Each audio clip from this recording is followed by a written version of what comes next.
Hi friends. If you're enjoying my videos, please hit the like button. It helps the YouTube algorithm notice me. Now sit back, relax, and enjoy the story. The decision to visit the Hocking Hills area of southern Ohio came during a particularly stressful period in my life. By September 2023, work pressures had accumulated to the point where even weekends offered little respite. My husband James suggested a week-long getaway, something to disconnect us from our digital lives and reconnect as a family. Our children, 9-year-old Will, who is nonverbal and autistic, and 5-year-old Lily, deserved more attention than our divided focus had allowed lately. We found a secluded cabin through an online rental service, nestled between rolling hills and dense forests. The property boasted hiking trails, a small stream, and, crucially, no reliable internet connection. The isolation appealed to me in theory, though I couldn't have predicted how that very isolation would later become our greatest fear. 3 days into our stay, after exploring nearby trails and allowing ourselves to relax into the rhythm of rural life, I remembered something I'd read about years ago: the abandoned ghost town of Moonville and its infamous rail tunnel. Once a thriving mining community in the 1800s, Moonville had been reduced to almost nothing. Just a tunnel cutting through the hillside and a few scattered foundations reclaimed by forest. "I've always wanted to see the Moonville Tunnel," I told James over breakfast. "It's supposed to be this perfect piece of preserved history, and apparently it's not far from here." James looked up from helping Will with his eggs. "Is it accessible? Safe for the kids?" "From what I remember reading, there's a parking area and a trail. People visit it all the time." I scrolled through my phone's spotty connection, trying to pull up information. "Look, there's even a footbridge. It's practically a tourist spot." Lily, overhearing our conversation, bounced in her seat. "I want to see the ghost tunnel." "It's not actually haunted, sweetie," I said, though the local legends claimed otherwise. "It's just old and interesting." James looked uncertain. "How far is it?" "Maybe 30 minutes. I can download directions before we lose signal completely." He nodded slowly. "All right, but we should head back well before dark. These country roads aren't exactly well lit." I agreed, downloading a Google Maps route to the location. The reviews I quickly scanned described it as atmospheric and a photographer's dream. None mentioned any danger beyond the typical cautions about uneven terrain. How thoroughly I would come to regret this seemingly innocent decision. We departed around noon the following day. Will seemed content in the back seat with his weighted blanket and favorite pressure toy, while Lily pressed her face against the window, narrating imaginary adventures to her stuffed rabbit. James drove initially, but after we left the main highway and began navigating increasingly narrow roads, I took over. Our Mercedes, a pre-owned vehicle I'd purchased 3 years ago after a substantial promotion, felt increasingly out of place as the landscape changed. The homes we passed grew more sparse and dilapidated. Rusted appliances decorated front yards. Weathered political signs from multiple election cycles back stood like faded sentries. "This is..." James trailed off, glancing at a property where 3 partially dismantled trucks sat atop cinder blocks. "Rural poverty," I finished quietly, mindful of Lily's attentive ears. These communities were built around industries that disappeared decades ago. The GPS directed us onto a particularly narrow road where tree branches scraped against our car's roof. I slowed to avoid the worst of the potholes, wincing at each unavoidable impact. "We haven't seen another vehicle in 20 minutes, James observed, tension evident in his voice. I knew what concerned him without him saying it aloud. As a black family in an impoverished, rural, overwhelmingly white area, we stood out. The luxury car, modest by urban standards, only emphasized our otherness. "The tunnel's popular with tourists," I reassured him, though doubt had begun to creep into my own thoughts. "We're just visitors passing through, like anyone else." The road narrowed further and began to descend between steepening hillsides. Trees closed in overhead, creating a tunnel of foliage that dimmed the afternoon sun. A wooden sign appeared, weather-beaten and partially obscured by vines. "Entering Bubba Wood." "Bubba Wood?" James read aloud, his expression conveying what he wouldn't say in front of the children. Lily giggled. "That's a funny name." Will rocked slightly in his car seat, sensing the mounting tension in the vehicle. The road turned to gravel, then to rough stone that rattled the car's undercarriage alarmingly. Cell service disappeared entirely, the signal bars on our phones replaced by the dreaded no service indicator. Maybe we should turn back, James suggested quietly. We must be nearly there, I said, more stubborn than confident. It would be a shame to come all this way and not see it. A sharp curve revealed a small clearing ahead with space for perhaps 4 vehicles to park. No other cars were present. Beyond the makeshift lot, I could see a metal footbridge spanning a shallow creek. We made it, I announced with forced enthusiasm. Moonville Tunnel awaits. The parking area consisted of packed dirt surrounded by dense undergrowth. No facilities, no information kiosk, not even a trash can, just wilderness and the distant sound of running water from the creek below. I parked facing outward, an unconscious preparation for a quick departure if needed. Everyone stay close, James instructed as we exited the car. He lifted Will into his arms while I took Lily's hand. The October air felt unexpectedly cold in the shadow of the hills. Fallen leaves crunched beneath our feet as we approached the footbridge, a utilitarian metal structure that appeared newer than its surroundings, likely installed for tourism accessibility. This bridge looks sturdy enough, I commented, testing the first few steps. How old is the tunnel, Mom? Lily asked, clutching my hand tighter as the bridge swayed slightly beneath us. About 150 years old, I answered. It was built when trains still ran through these hills. The creek below was shallow but swift, carving through shale that glinted darkly in the filtered sunlight. On the opposite bank, a dirt path led into thicker woods.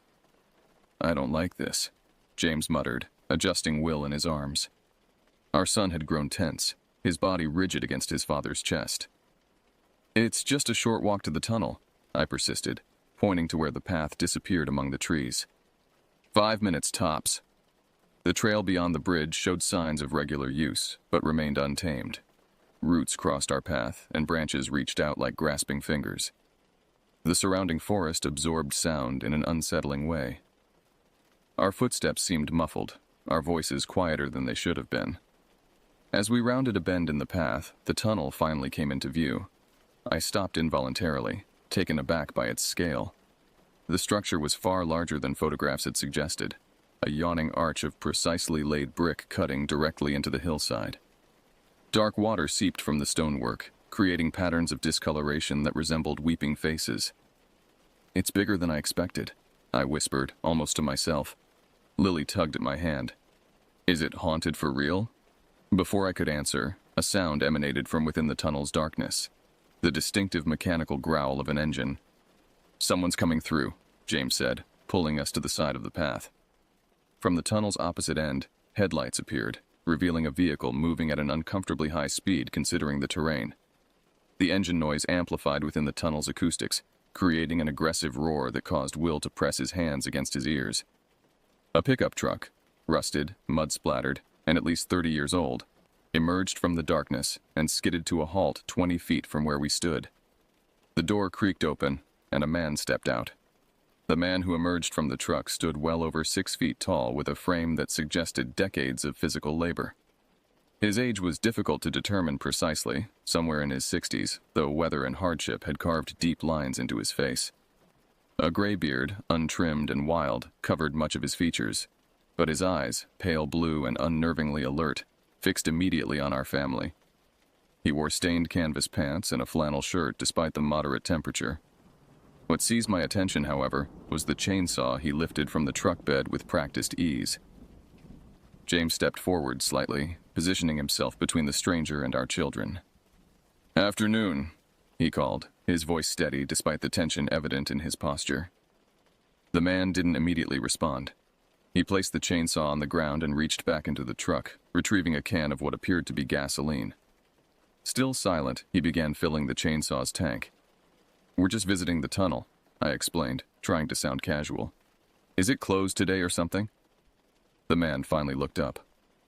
"Public land." His voice was surprisingly soft, with a thick Appalachian accent that rendered the words almost unintelligible.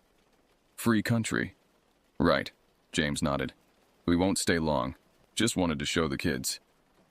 The man secured the cap on the chainsaw and set the gas can aside. He pulled the starter cord, and the machine roared to life with a sound that echoed violently through the tunnel. Will buried his face against James's shoulder, hands still pressed firmly over his ears. "Department of Natural Resources?" I asked over the noise, pointing at his equipment. "Are you clearing the trail?" He didn't answer. Instead, he lifted the running chainsaw and began walking, not away from us, but toward the tunnel entrance. As he passed our family, he gestured with his head for us to follow. "What's he doing?" Lily whispered, clutching my leg.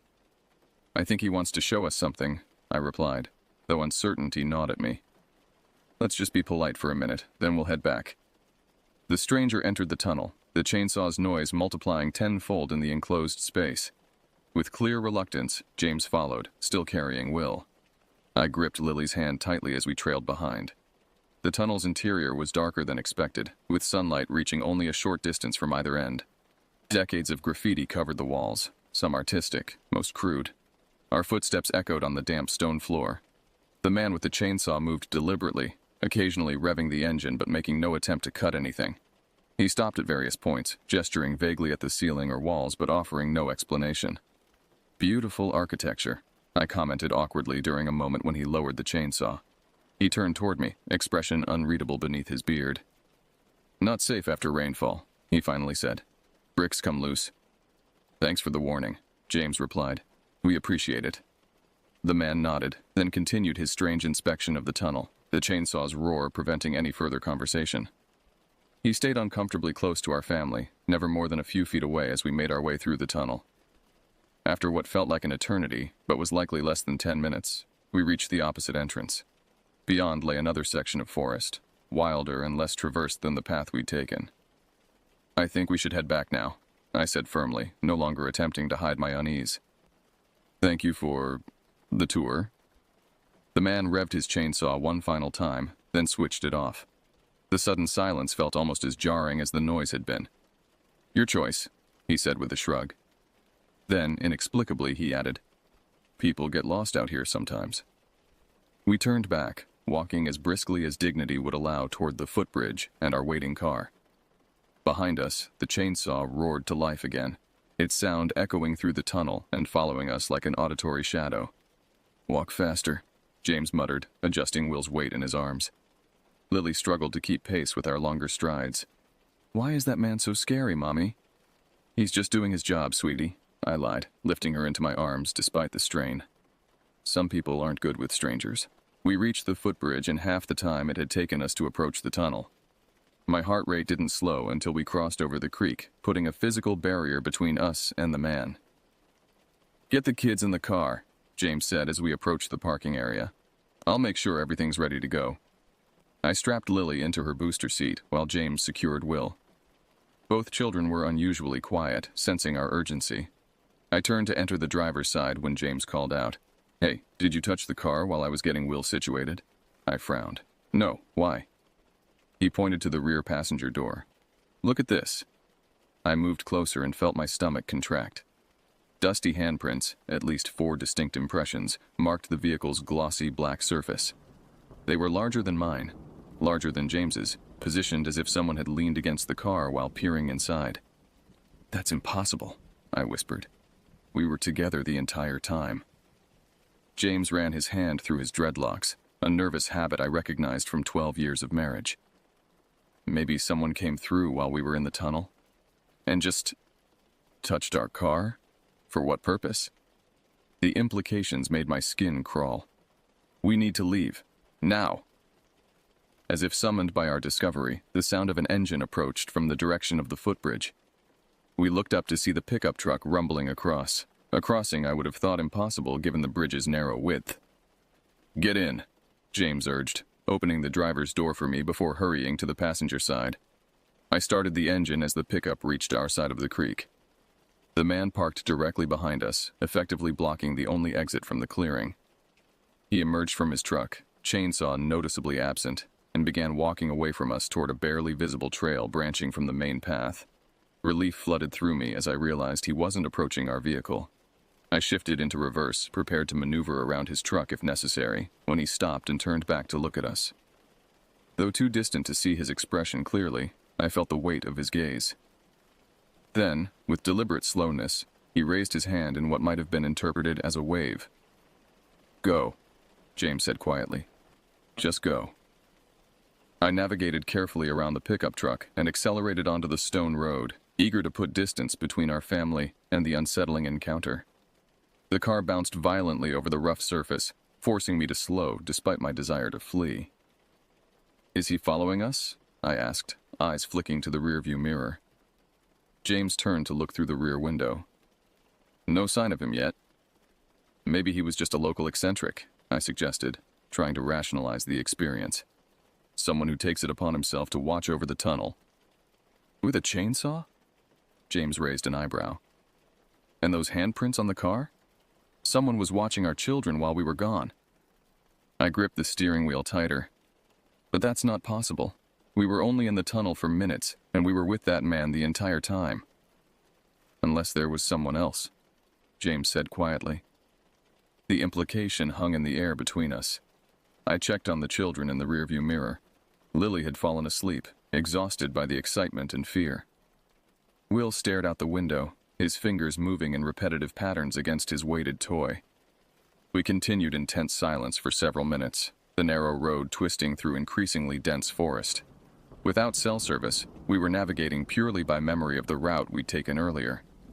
We should be reaching that split in the road soon, I said. Then it's just another 10 minutes to the highway. James nodded, then suddenly tensed. What's that behind us? I glanced at the mirror and felt my heart rate spike. A cloud of dust rose from the road behind us, and within it, the unmistakable outline of a pickup truck. It's him, I whispered. How did he catch up so quickly? There must be another road. A shortcut, he knows. James's voice remained measured, but I could hear the controlled fear beneath his words. Don't stop, whatever happens. I pressed the accelerator harder, accepting the punishment to our vehicle's suspension in exchange for speed. The Mercedes responded admirably, putting more distance between us and our pursuer. We're losing him, I said, relief evident in my voice. But as we rounded a bend, the road narrowed further between two steep embankments. A fallen tree branch partially blocked the path ahead, forcing me to slow dramatically to navigate around it. Careful, James cautioned. If we get stuck out here... He didn't need to finish the thought. By the time we'd maneuvered past the obstacle, the pickup had reappeared in the mirror, closer than before. He's gaining, I said unnecessarily. What does he want from us? James didn't answer, his attention fixed on the road ahead. There's the split. Go right. I turned sharply, remembering this junction from our journey in. The relief was short-lived, however.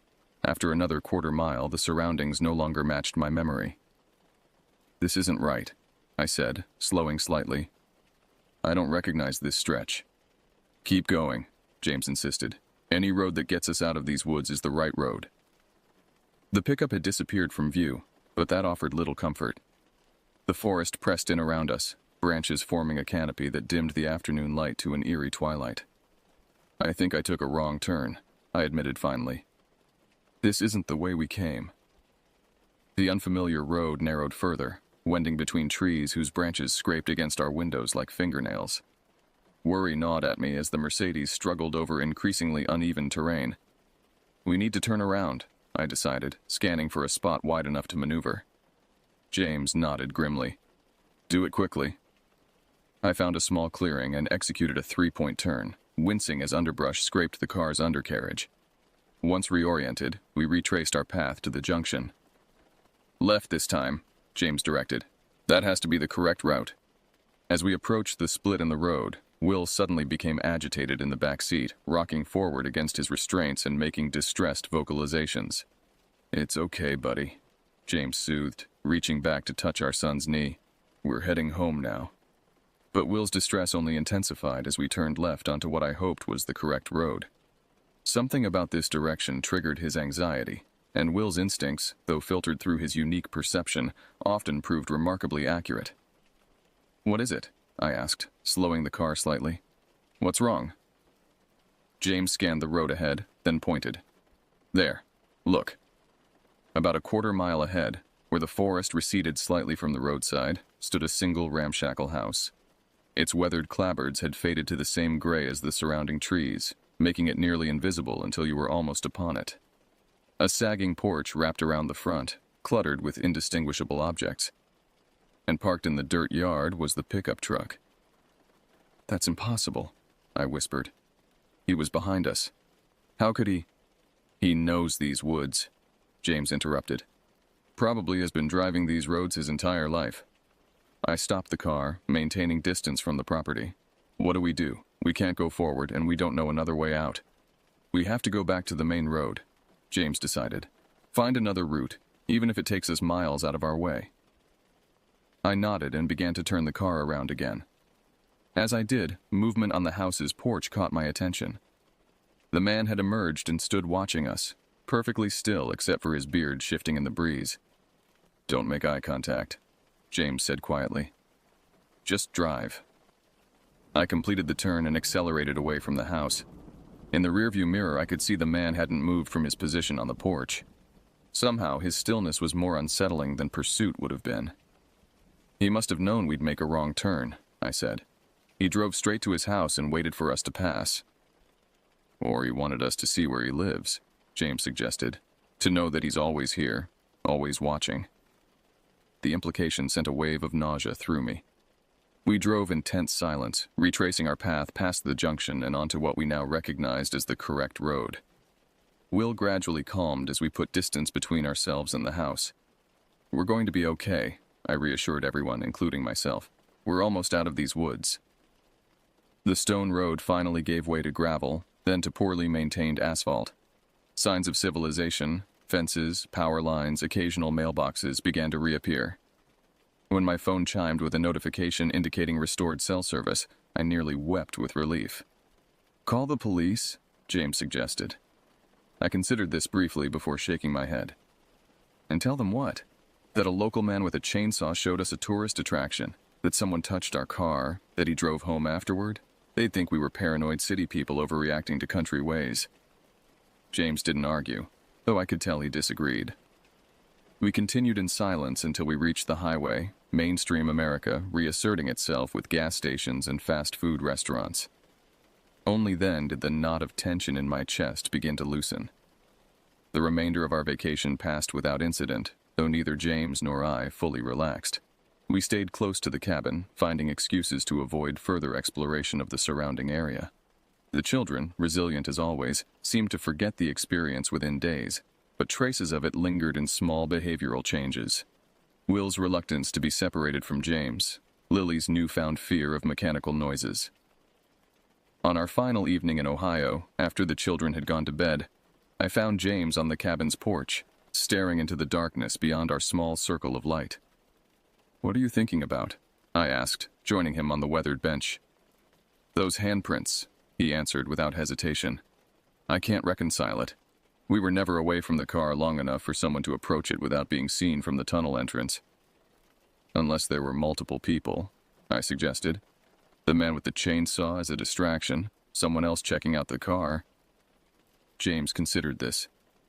"For what purpose, though? Nothing was stolen. Nothing was damaged." "Intimidation? Curiosity about outsiders? Maybe they don't get many visitors that look like us?" I leaned against him, drawing comfort from his solid presence. "Or maybe—" James hesitated. "Maybe we've overthought this entire situation. Maybe there's an innocent explanation we're missing because we were primed to be afraid." I wanted to believe this possibility, but the memory of the man's pale eyes following our movements contradicted any benign interpretation. The deliberate way he had brandished the chainsaw, the handprints positioned to peer into where our children sat. "There's something else," I admitted. "Something I haven't told you." James turned to look at me, concern evident in his expression. "When we were driving away from his house," I continued, "I looked in the mirror and saw him still standing on that porch. He raised his hand like he had in the clearing, but this time—" I swallowed hard. This time, he was holding something that caught the light, something that looked like car keys. Understanding dawned in James's eyes. "You think he somehow made a copy of our key?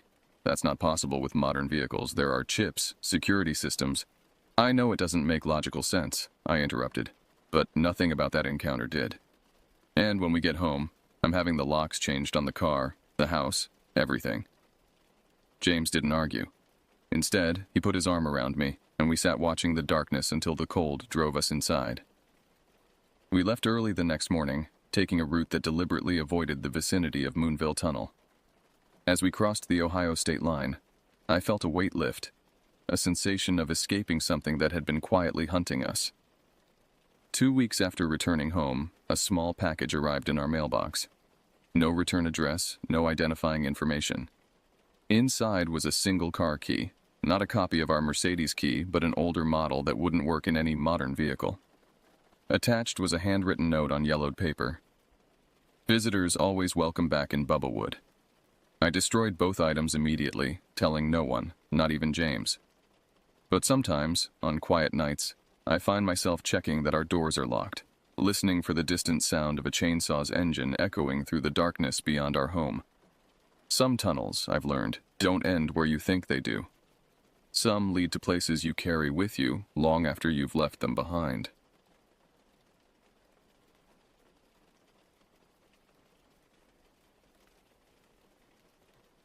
The isolation was what I cherished most about my home in the Wari Mountains of North Carolina.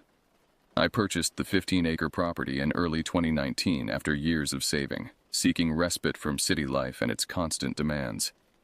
The modest 2-bedroom cabin sat nestled against a backdrop of dense pine forest that stretched for miles into the wilderness, offering panoramic views of mist-shrouded peaks from my back porch.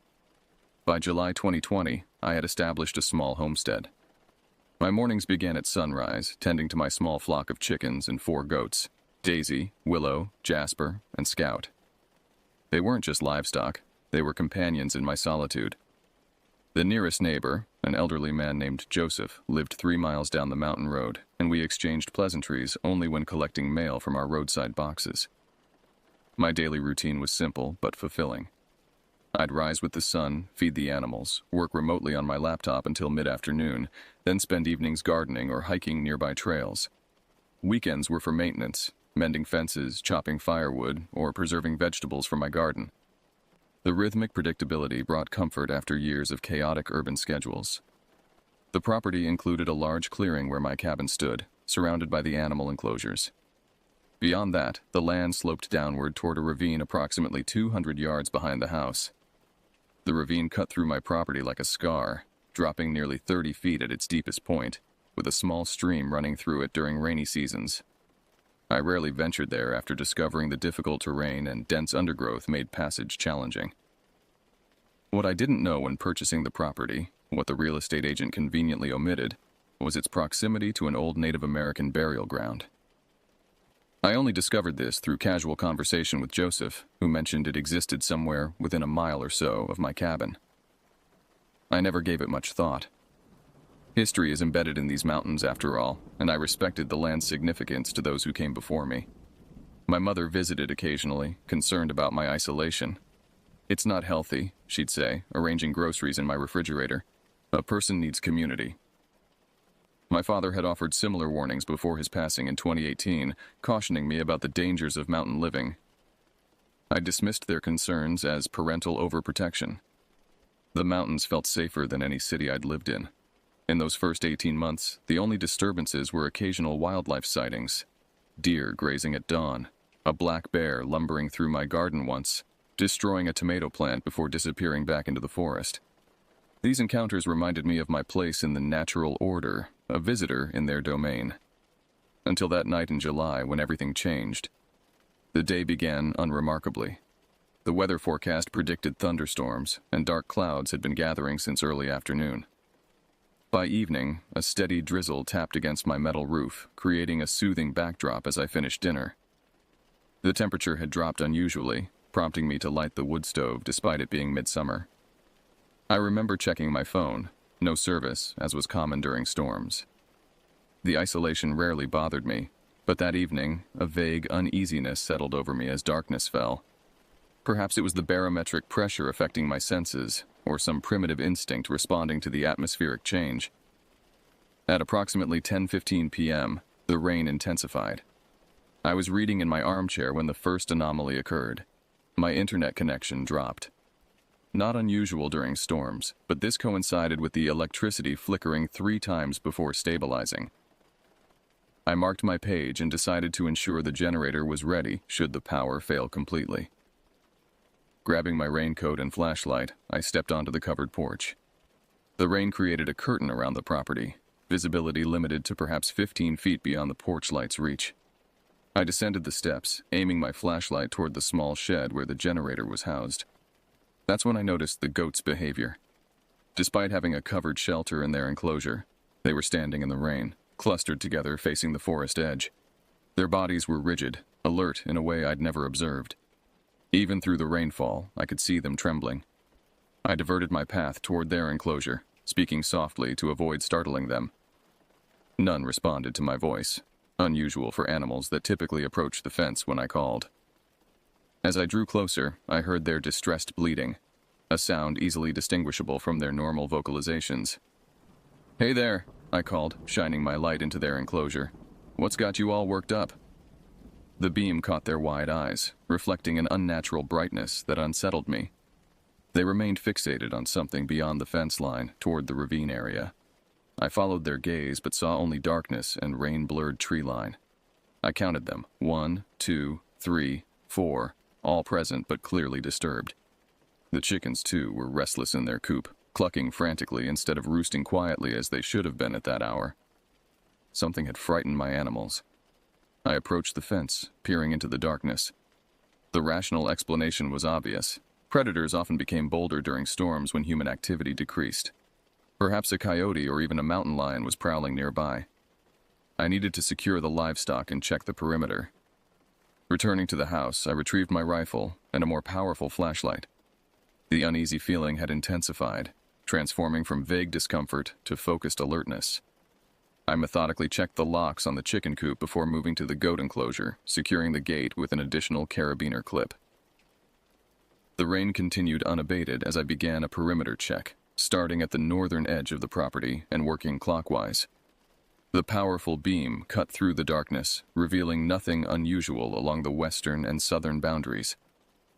But as I approached the eastern edge, where my property met the ravine, the hairs on my neck stood on end. A faint odor reached me, something organic yet unfamiliar. Not the musty scent of wet soil or vegetation, but something sharper, almost metallic. I slowed my pace, sweeping the flashlight beam methodically along the tree line. Nothing moved except rain-heavy branches swaying in the wind. The goats' bleating suddenly intensified, drawing my attention back to their enclosure. They had moved, now pressing against the fence closest to me, as though seeking protection. Their behavior contradicted everything I knew about goat psychology. They should have been in their shelter, not exposing themselves to the elements. I continued my inspection, reaching the point where my fence line approached the ravine's edge. The terrain dropped sharply here, creating a natural boundary that I'd reinforced with additional fencing to prevent the goats from attempting a dangerous descent. The smell was stronger now, accompanied by an odd sensation, the feeling of being watched. I swept my flashlight down into the ravine, the beam barely penetrating the dense vegetation and darkness. For a moment, I thought I glimpsed movement, a shadow shifting against the backdrop of wet foliage. I froze, focusing intently on that spot. Nothing moved. After several moments, I convinced myself it was a trick of light and rain, my imagination heightened by the animal's unusual behavior. Still, I stood vigilant, counting seconds that stretched into minutes. The rain began to ease slightly, and in that brief reduction of ambient noise, I heard it. A sound so subtle it almost blended with the rainfall.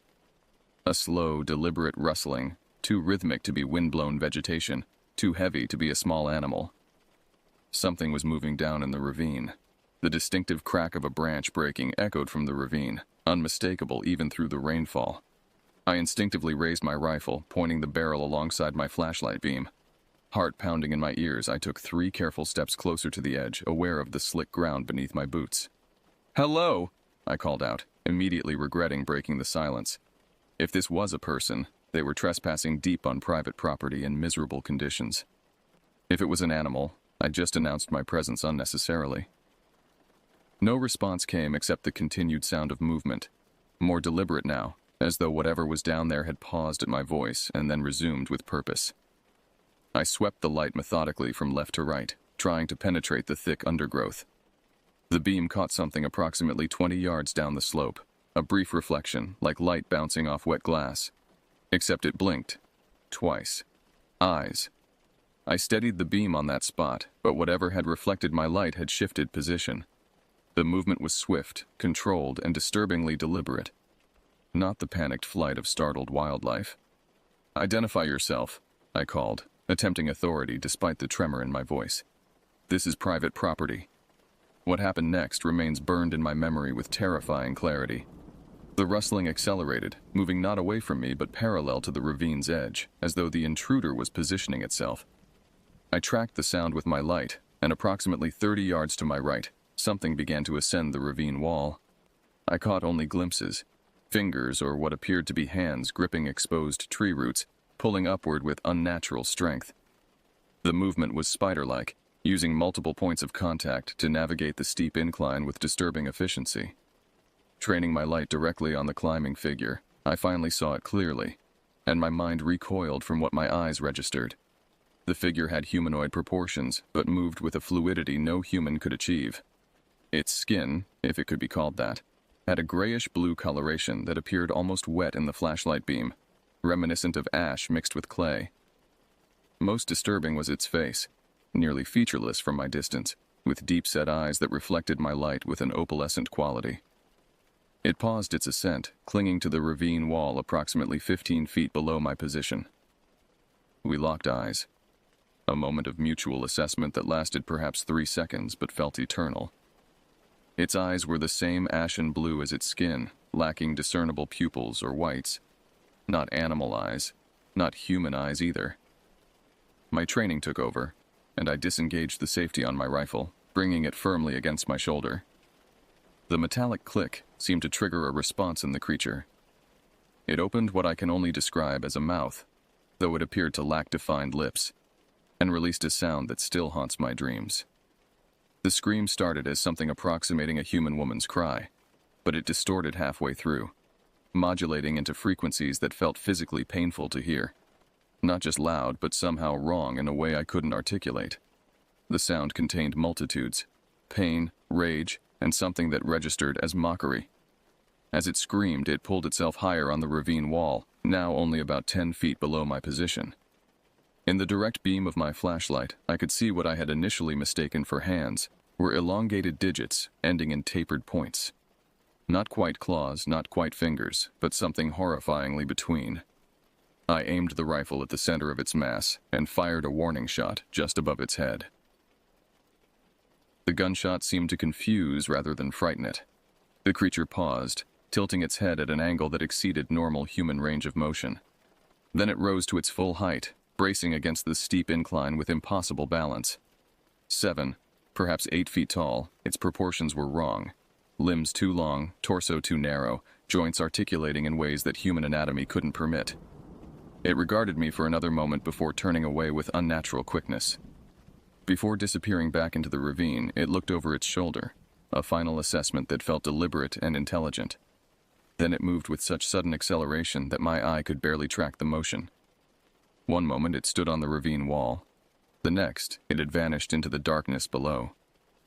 I remained frozen, rifle still aimed at the spot where it had been, for what must have been several minutes. The rain had lightened to a drizzle, and in the new quiet, I could hear my own ragged breathing. When I finally lowered the rifle, my arms were trembling uncontrollably. I backed away from the ravine edge, unwilling to turn my back to it, until I reached a safe distance. Then I ran, a full sprint back to my cabin, nearly falling twice on the slick ground. I burst through my door, locked it behind me, and collapsed against it. The rational part of my brain searched desperately for explanations. A bear with mange, a homeless person with deformities, a hallucination triggered by isolation and storm conditions. None fit what I had seen. I spent that night with every light in the cabin illuminated, rifle across my lap, watching the windows and doors. The animals remained agitated until dawn, their distress a confirmation that something real had invaded our sanctuary. Morning brought no clarity, only questions multiplying like bacteria in a petri dish. I hadn't slept, my body rigid with vigilance throughout the night. As dawn's gray light filtered through my windows, I performed a cautious patrol of my property, rifle slung over my shoulder. The physical evidence was minimal but undeniable. Near the ravine's edge where I'd encountered the figure, I found disturbed soil and vegetation, clear indications that something had climbed the steep incline. More troubling were the partial impressions in the mud, not definitive footprints, but elongated depressions suggesting weight distribution unlike any animal I recognized. The goats remained clustered in the center of their enclosure, refusing to approach the eastern fence line nearest the ravine. Their food lay untouched, despite my attempts to coax them with fresh hay and apple slices. The chickens, similarly, stayed huddled in their coop, reluctant to venture into their run despite the door standing open. Animals know. They sense threats beyond human perception. Their continued distress confirmed I hadn't imagined the previous night's events. I needed to tell someone.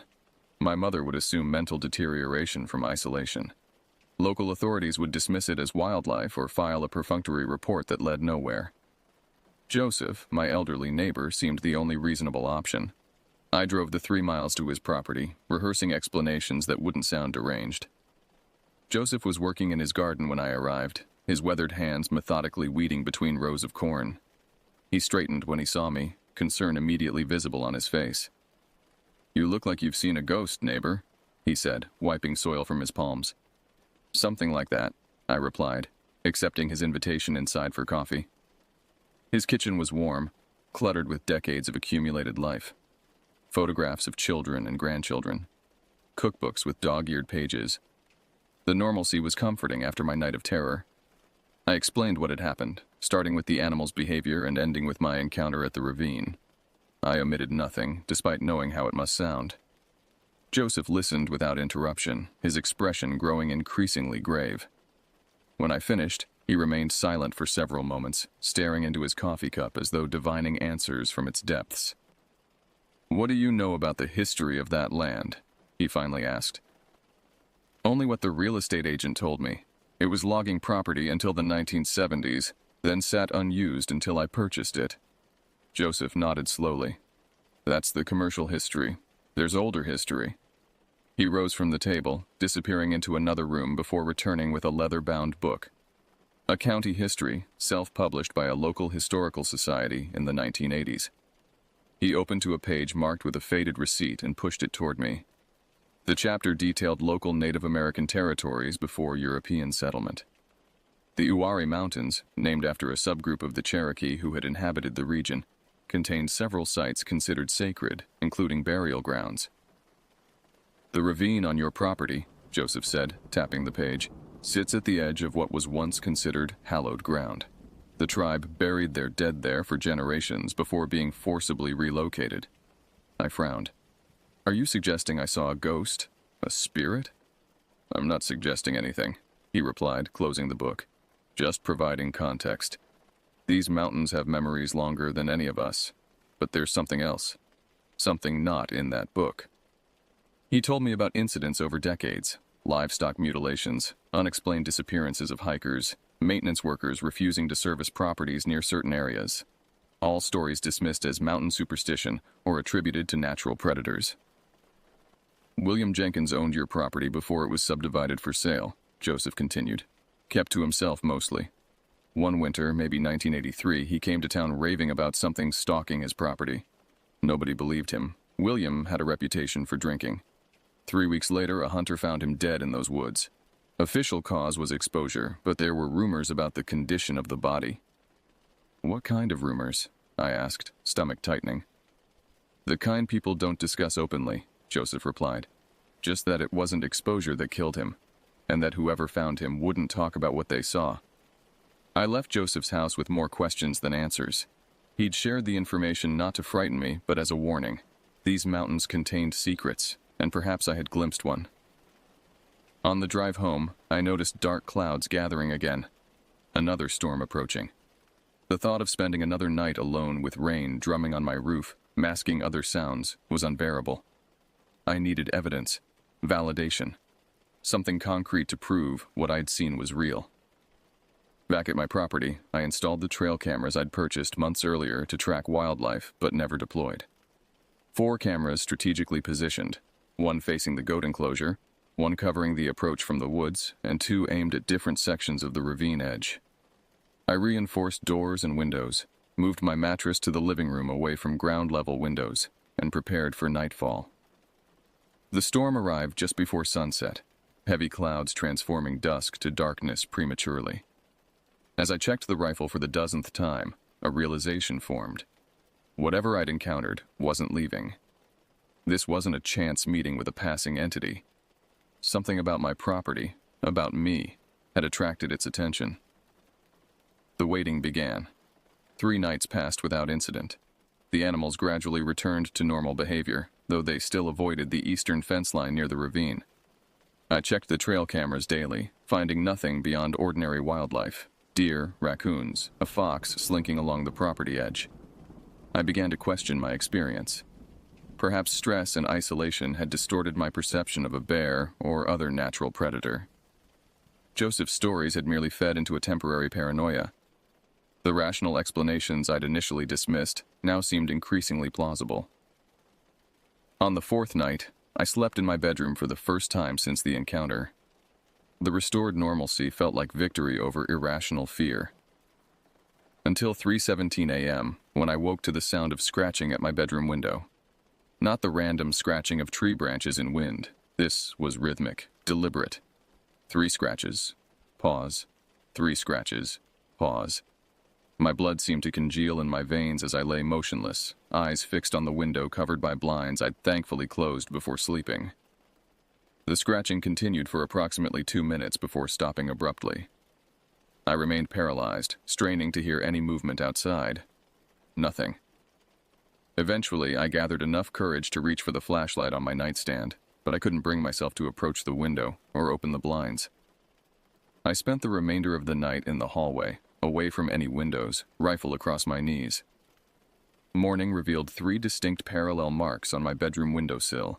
Not deep gouges, but perfect vertical lines in the wood, spaced approximately 2 inches apart, as though drawn with precision tools. Too perfect for animal claws, too deliberate for accidental damage. I photographed them with trembling hands, then checked the trail cameras with renewed urgency.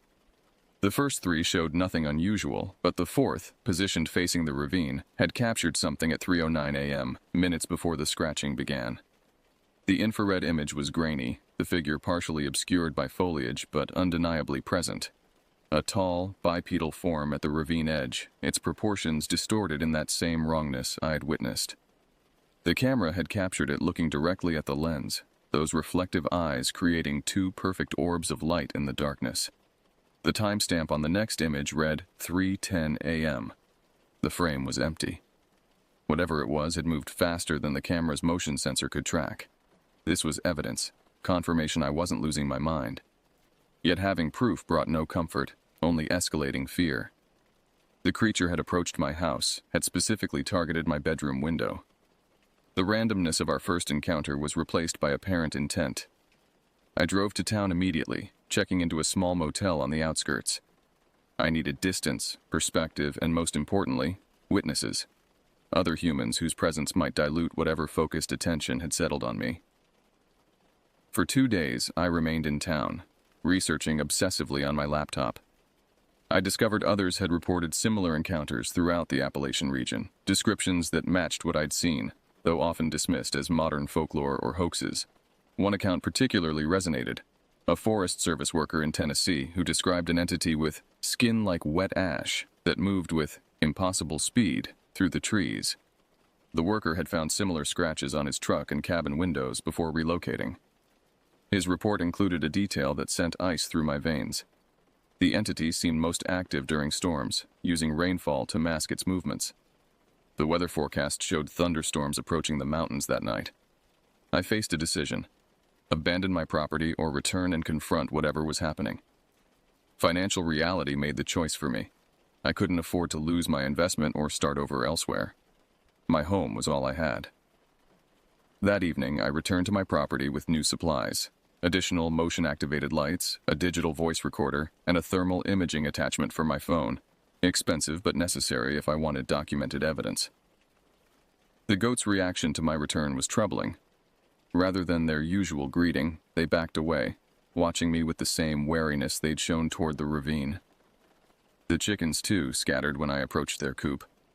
My animals no longer recognized me or sensed something had changed about me. A scent, perhaps? Had proximity to the entity somehow marked me? I installed the new lights, positioning them to eliminate shadows around the cabin's perimeter. As dusk approached, I checked and rechecked doors and windows. The storm arrived as predicted, wind driving rain against the cabin in sheets. At 11:42 p.m., all motion lights activated simultaneously. Power fluctuated, lights dimming before stabilizing. I positioned myself away from windows, monitoring the property through gaps in the blinds, thermal attachment ready. Movement registered at the property edge, heat signature indicating a large mass approaching from the ravine direction. The thermal image showed a bipedal form, but its heat pattern was wrong, cooler than the surrounding air rather than warmer, creating a negative impression against the rain-soaked landscape. It moved with that same unsettling fluidity toward the goat enclosure, pausing at the fence line. The animals pressed against the opposite side, as far from the figure as possible. For several minutes it simply stood there, as though studying their reactions. Then it turned toward my cabin. The direct intentionality of its movement eliminated any doubt about random animal behavior. This was purposeful. It approached the eastern wall of my cabin, moving between motion lights with precision that suggested awareness of their coverage areas. I activated the voice recorder as it reached the exterior wall adjacent to my living room. For several moments, silence except for rainfall and my controlled breathing. Then it began, a soft, rhythmic tapping on the wall. Not random or accidental, the pattern repeated exactly. 3 taps, pause, 2 taps, pause, 3 taps. A communication attempt? A form of psychological torment? I couldn't determine the intent, but the deliberate patterning indicated intelligence. The tapping continued for approximately 4 minutes before stopping. Through the thermal attachment, I watched the figure retreat to the property edge, then stand motionless, facing my cabin. Watching. Waiting. For what? I couldn't fathom. But the scratching, the tapping, these were escalations from observation to interaction. And the pattern was clear. Each encounter brought it closer, each action more direct. It was testing boundaries, learning my responses, adapting, and I was running out of options. The following morning, I drove to Joseph's house with my evidence, the photographs, thermal images, and audio recording. He examined everything silently, his expression growing increasingly troubled. "You should leave," he said finally, returning my phone, at least temporarily. "And go where? This is everything I have." Joseph sighed, rubbing his weathered face. "There's someone you should talk to. Retired professor who studied local folklore. Name's Robert Wilson, lives about 40 minutes north in Beechwood." He wrote down an address and phone number. "Call first, tell him I sent you, and tell him exactly what you've experienced. Don't minimize anything." Professor Wilson agreed to meet that afternoon. His home was modest, but surrounded by an impressive library that had clearly outgrown its designated space. Books stacked on every surface, filing cabinets lining hallways. Wilson was in his 70s, thin and stooped with age, but his eyes remained sharp behind wire-rimmed glasses. He examined my evidence with methodical thoroughness, occasionally making notes in a leather-bound journal. "What you're describing," he said finally, "aligns with regional accounts dating back to early settlement. The Cherokee had specific prohibitions against entering certain forest areas, particularly ravines and caves. They described entities they called the Hollow Ones, beings that existed between worlds, capable of mimicking human form, but fundamentally empty inside." He selected a book from a nearby shelf, opening to a page containing primitive artwork, a tall, elongated figure with featureless face and extended limbs. This image was documented in 1838 by a missionary working with the Cherokee before the forced relocation. The tribe attributed disappearances and livestock deaths to these entities. The missionary dismissed it as superstition until experiencing something himself, an encounter he described as a figure of ash and mist that approached his cabin during rainfall. Wilson closed the book carefully. Contemporary accounts share consistent elements. The entities appear most active during storms, demonstrate interest in human habitation, and show signs of intelligence including mimicry and pattern recognition. "What do they want?" I asked, the question that had haunted me since the first encounter. Wilson's expression darkened. According to traditional beliefs, they seek to understand humans through observation and eventual occupation. Occupation? The Cherokee believed these entities lacked something essential, a soul, spirit, whatever terminology you prefer. They observe humans to learn imitation, but ultimately seek to inhabit human spaces, human communities, potentially human bodies. Hence the name Hollow Ones, empty vessels seeking to be filled with borrowed humanity. The implications sent cold waves through my body. Are you suggesting this thing wants to replace me? I'm sharing documented folklore, Wilson cautioned. I make no claims about reality versus mythology, but the consistency of accounts across centuries suggests something tangible underlies these stories. He continued, explaining that reported encounters typically progressed through stages: observation from distance, approach during vulnerable periods, attempted communication through mimicry, and finally direct interaction. The final stage, Wilson said carefully, involves invitation. According to the Cherokee, these entities cannot cross thresholds or fully interact with humans without some form of consent or invitation. I've never invited it, I insisted. Invitation can be subtle, responding to mimicry, acknowledging its presence, even speaking its name if you knew it. Wilson leaned forward. What's critical is understanding you're already in the later stages of this progression. If the folklore holds any truth, your situation is precarious. He recommended protective measures, traditional methods including salt barriers at thresholds, maintaining constant light, and specific verbal rejections if direct contact occurred. More practical advice included installing security cameras with continuous recording and never remaining alone on the property. As I prepared to leave, Wilson placed a hand on my arm. There's something else you should know. The burial ground near your property, do you know its significance? I shook my head. According to records, it wasn't just any burial ground. It contained specialized interments, individuals the tribe considered touched by outside forces, shamans who'd communed too deeply with other realms, individuals who'd exhibited unusual behaviors after certain forest encounters. The implication hung between us, unspoken but clear. My property bordered a containment site for those who'd experienced exactly what was happening to me. As I drove home through gathering darkness, Wilson's parting words echoed. Whatever you do, don't engage it in conversation, don't respond to mimicry, and most importantly, don't invite it inside, no matter what form the invitation might take. I returned to my property at dusk, the horizon bruised with another approaching storm. Following Wilson's advice, I lined doorways and windowsills with salt, feeling simultaneously foolish and desperate. I positioned new security cameras, continuous feed rather than motion-activated, and prepared for another night of vigilance. The storm arrived with unusual ferocity around 9 p.m., wind howling through the surrounding forest and driving rain horizontally against the cabin. Twice the power flickered, but held.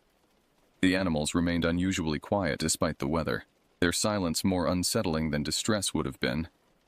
At 11:17 p.m., the security camera covering the ravine edge registered movement.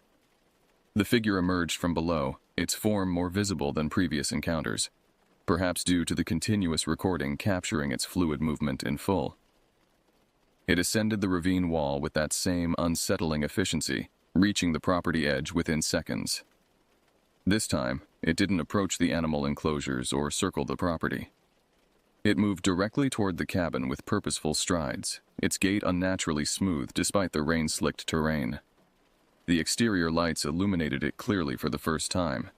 That ashen blue-gray skin, the elongated proportions, the face with features that seemed unfinished rather than absent. It stopped approximately 20 feet from my front porch, standing motionless in the downpour. Not hiding, not attempting stealth. Deliberately visible, deliberately present. For 43 minutes, I checked the timestamp on the security feed. It remained in that exact position, rain streaming over its form without apparent effect. Watching, waiting. Then it spoke. The sound came through clearly on the security system's audio. My name, pronounced with perfect inflection, but wrong resonance, as though spoken through water or dense fabric. I froze, Wilson's warning echoing. Don't engage it in conversation. Don't respond to mimicry. It repeated my name, then added words that stopped my breath. I know you're afraid. The voice was changing, modulating with each word, becoming more natural, more human. mimicking speech patterns it must have heard from me during previous observations. "I'm not what you think," it continued, its articulation improving with each syllable. "I've been watching you, learning from you. I mean no harm." The last sentence was delivered in a perfect replication of my own voice, a recording of words I'd spoken on the phone to my mother weeks earlier. It took another step toward the porch. "Let me explain. Let me in, and I'll explain everything." The invitation was exactly as Wilson had warned. It needed me to permit entry. Despite my terror, I found perverse reassurance in this confirmation of Wilson's research. If the prohibition against uninvited entry was real, I retained some control over the situation. "You don't belong here," I called through the door, immediately regretting breaking my silence. "Leave my property." Its response was immediate, a smile that stretched too wide across its face, revealing teeth that appeared more numerous than human dentition should allow. "Your property?" it replied, my voice distorting as it spoke. "This was never your property. You are the visitor here, the temporary occupant." It took another step forward, now at the bottom of my porch steps. "I've existed here for centuries, watching your kind come and go, so fragile, so brief." Rain continued pouring over its form, but I noticed now that it left no impression. Water seemed to pass through rather than around it, as though its physical presence was somehow incomplete. "What do you want?" I asked, unable to contain the question despite knowing engagement was dangerous. "Understanding," it replied. "Completion." It raised a hand toward the door. "We are not so different, you and I. Both alone, both seeking connection."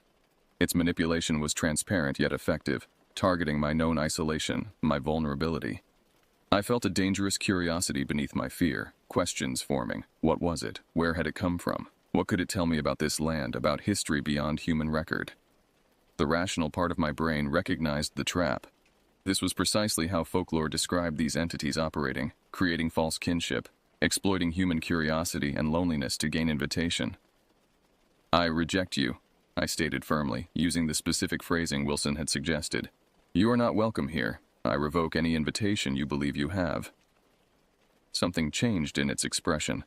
A flicker of what might have been anger or frustration distorting its features momentarily before returning to that too wide smile. "You invited me the moment you built your home at the edge of my domain," it said. "The moment you looked into the ravine with curiosity rather than fear. The moment you fired your weapon, acknowledgement is invitation enough." It placed one foot on the bottom porch step. The security camera showed the salt line I'd placed beginning to darken, as though absorbing moisture from the air despite being protected from direct rainfall. "Last chance," it said, voice modulating between mimicry of mine and something older, deeper. "Willing acceptance brings understanding. Resistance brings something less pleasant." I remained silent, watching through the security monitor as it took another step upward. The salt line blackened further, but remained intact. Its expression shifted again, the approximation of humanity draining away, revealing something ancient and cold beneath the surface. With unnatural speed, it suddenly pressed against the door, face inches from the security camera. "You will let me in eventually," it said, voice no longer attempting human inflection. "Your kind always does. Curiosity, loneliness, desperation, all paths lead to invitation."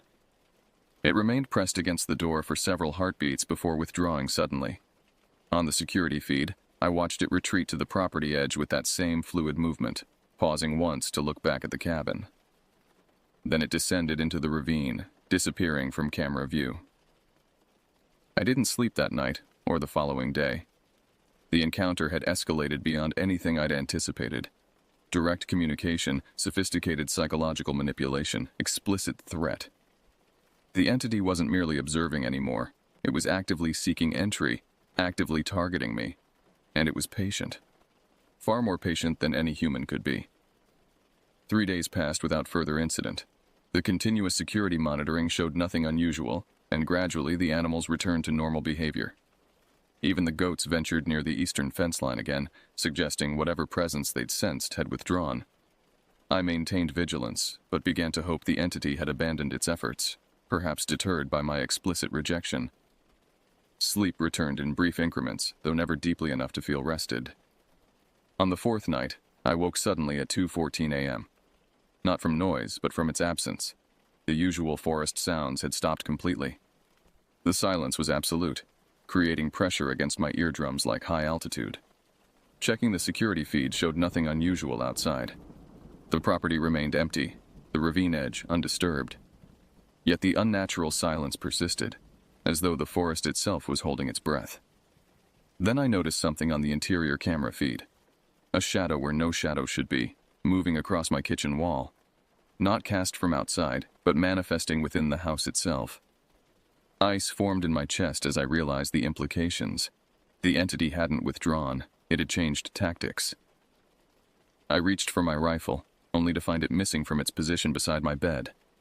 Heart hammering, I moved silently to my bedroom door, peering through the crack into the hallway. The security feed on my phone showed nothing in the corridor, yet the house felt occupied in a way that transcended physical presence. A soft rustling sound came from the kitchen. Not footsteps, but something dragging across countertops. I had two options: remain hidden or confront whatever had breached my sanctuary. Survival instincts suggested the former, but deeper understanding prevailed. Hiding would only prolong inevitability. If the entity had found a way inside, retreat offered no real safety. I moved silently down the hallway, phone clutched in trembling fingers, recording everything. The kitchen doorway gaped ahead, darkness beyond broken only by the dim light of appliance displays. As I approached, a shape resolved within the darkness, not fully corporeal but denser than shadow. It moved with familiar fluidity, examining my living space with methodical curiosity. "How did you get in?" I asked, voice barely above whisper. It turned toward me, form solidifying as it moved into the dim light. More defined than before, yet still wrong. Proportions exaggerated, features approximated rather than authentic. "You invited me," it replied, voice hollow yet precise. Not with words, with thought, with curiosity, with attention. It gestured toward my research notes spread across the dining table.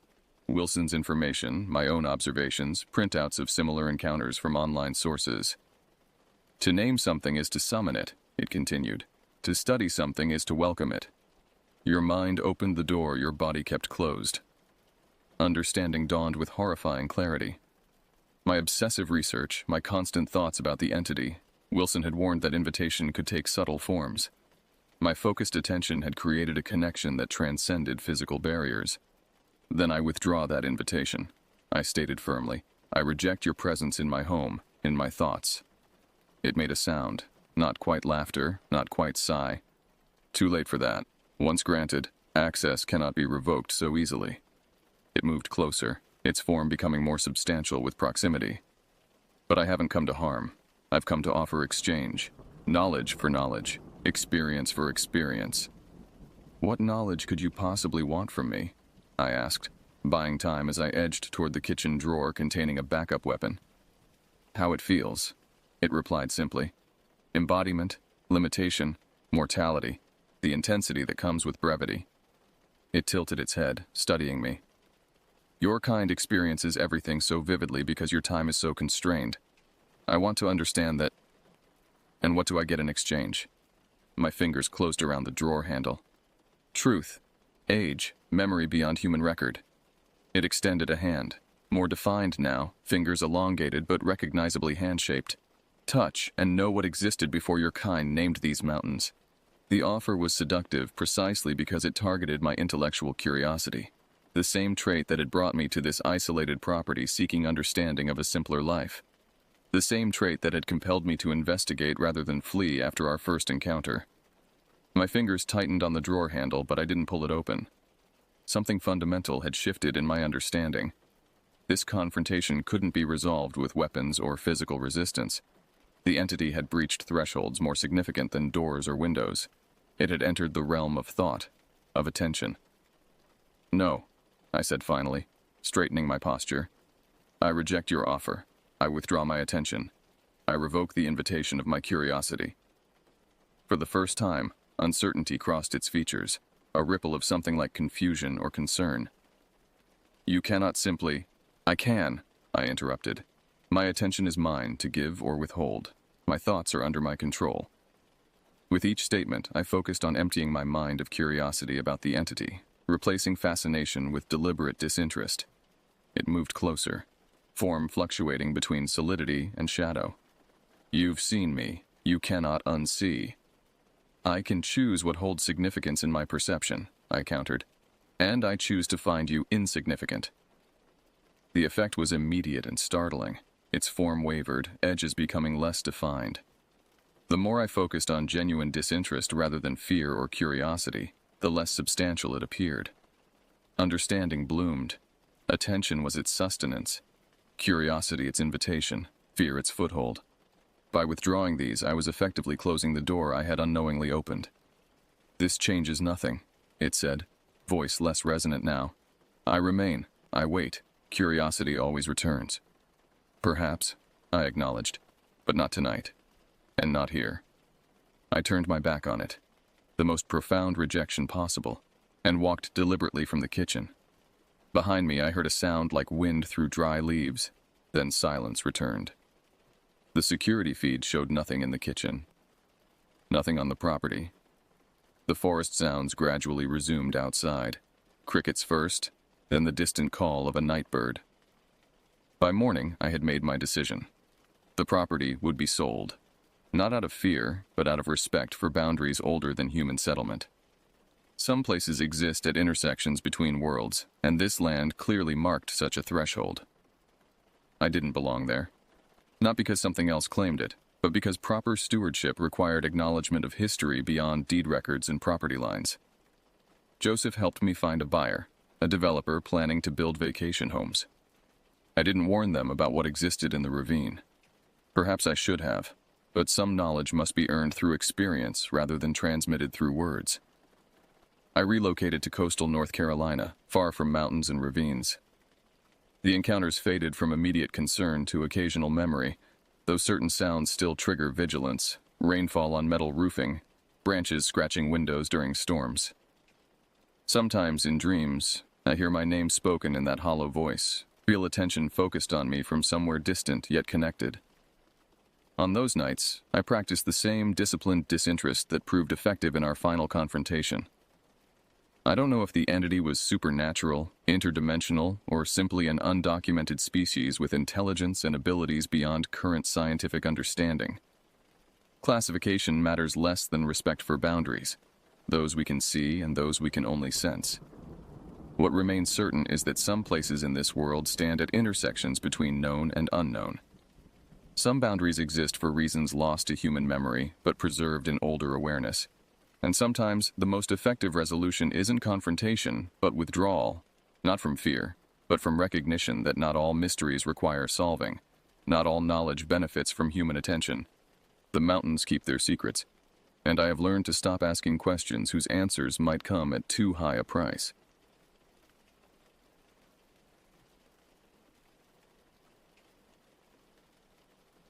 Teachers develop a certain kind of intuition after years in the classroom. We sense trouble brewing before the first spitball flies, detect a lie even as it forms on a student's lips. But nothing in my 15 years of teaching prepared me for what began that crisp autumn day in the Uinta Mountains, an encounter that would shatter my understanding of reality and haunt me for decades to come. My name is Dwight Kitt. In October 1986, I was teaching earth science at Vernal Junior High in Vernal, Utah, a small town nestled at the foot of the Uinta mountain range. Life followed a comfortable rhythm, teaching weekdays, grading papers on weekends, and planning a future with my fiancée Jenny, who worked as a nurse at Ashley Regional Medical Center. We were saving for a modest house, our aspirations simple but satisfying. Work hard, save money, get married, settle down. That particular weekend, Jenny was attending a nursing conference in Salt Lake City, leaving me alone with a stack of lab reports and an unexpected stretch of solitude. The mountains had always been my sanctuary, a place where the tangled thoughts of daily life unraveled against the backdrop of ancient stone and whispering pines. With Jenny away and the weather perfect, I decided to spend Saturday hiking a lesser-known trail in the Uintas. I rose early that morning, brewing coffee in the silence of our small rental house. The kitchen window framed the mountains in the distance, their peaks gilded by the rising sun. I packed methodically. 2 water bottles, a turkey sandwich wrapped in wax paper, trail mix, a topographical map, compass, flashlight with fresh batteries, and a small first aid kit. Standard precautions for a day hike, nothing more. The drive to the trailhead took about 40 minutes. I parked my weathered Toyota Corolla in the nearly empty lot, noting only one other vehicle, a forest green Jeep Cherokee with Colorado plates. Perfect. The solitude I craved seemed assured. The trail began gently enough, winding through groves of aspen trees whose leaves had turned brilliant gold. Their trembling whispers accompanied me as I climbed steadily upward. 2 hours in, I reached a rocky outcropping that offered a spectacular view of the valley below. Bernal looked like a miniature model town from this vantage point. Toy houses and ribbon roads laid out in perfect order. I settled on a sun-warmed boulder, unwrapped my sandwich, and took a long drink of water. The autumn air carried that distinctive mountain scent, pine, dry earth, and a hint of winter's approach. I remember thinking how perfectly peaceful it was, how fortunate I felt to have this moment of tranquility. That's when I heard it, a subtle rustling in the underbrush behind me. Not the deliberate movement of a deer or elk, but something more purposeful. I turned, expecting perhaps to see another hiker who had followed the same path. Instead, I saw a child. A boy, I thought at first glance, though I couldn't be entirely certain. 10 or 11 years old with a slight build. He wore jeans and a faded red flannel shirt that hung loosely on his frame. His dark hair was cut short, not quite a bowl cut, but close. None of these details were particularly alarming, but his eyes were wrong. From where I sat, perhaps 15 feet away, they appeared completely black. Not dark brown, not the dilated pupils of someone emerging from darkness, but utterly, impossibly black. No whites, no iris, just obsidian orbs set into a pale, expressionless face. "Hey there, kiddo. Are you lost?" I called, working to keep my voice steady despite the inexplicable sense of dread creeping up my spine. He didn't answer, didn't blink, just stared with those depthless eyes. I tried again, louder. "Do you need help? Where are your parents?" Nothing. Not even a flicker of acknowledgement. I stood slowly, gathering my backpack. Something primitive within me was screaming danger, but my teacher's instincts pushed back. This was a child, after all. Perhaps he had a condition, a disability. Perhaps he was in shock. "I'm going to head back down the trail," I said, speaking clearly. "You can come with me if you're lost. We'll find a ranger station." As I began to step away, movement caught my eye. Another child emerged from behind a large pine tree to my left, then another from behind a boulder, and another, and another. 5 children in total, each identical to the first. Same height, same build, same clothes, same black, endless eyes. They formed a loose semicircle, blocking my path back to the trail. They stood perfectly still, unnaturally so. No fidgeting, no shifting from foot to foot as children normally do. Not even their chests seemed to move with breath. "What do you want?" My voice cracked on the last word. Their silence was deafening. I began to edge sideways, angling toward a gap in their formation. None moved to stop me, but all heads turned in perfect unison to track my movement. When I reached the tree line, I glanced back one last time. They had begun to follow, maintaining the same distance, moving with eerie coordination. I broke into a jog, then a flat-out run, branches whipping against my face and arms as I crashed through the forest. The rational part of my mind tried to make sense of what was happening. A prank, perhaps, or a strange coincidence. But the primitive hindbrain knew better. This was wrong. Fundamentally, inexplicably wrong. When I reached a fork in the trail, I paused, gasping for breath, and looked back. The children had kept pace without appearing to hurry. 5 pairs of black eyes stared at me from between the trees, neither angry nor curious. Just watching. I took the path leading directly back to the parking lot, no longer caring about the beauty surrounding me or the burning in my lungs. I ran until my legs wobbled and sweat soaked through my clothes despite the cool air. The parking lot was a welcome sight. I stumbled toward my car, fumbling with keys, constantly glancing over my shoulder.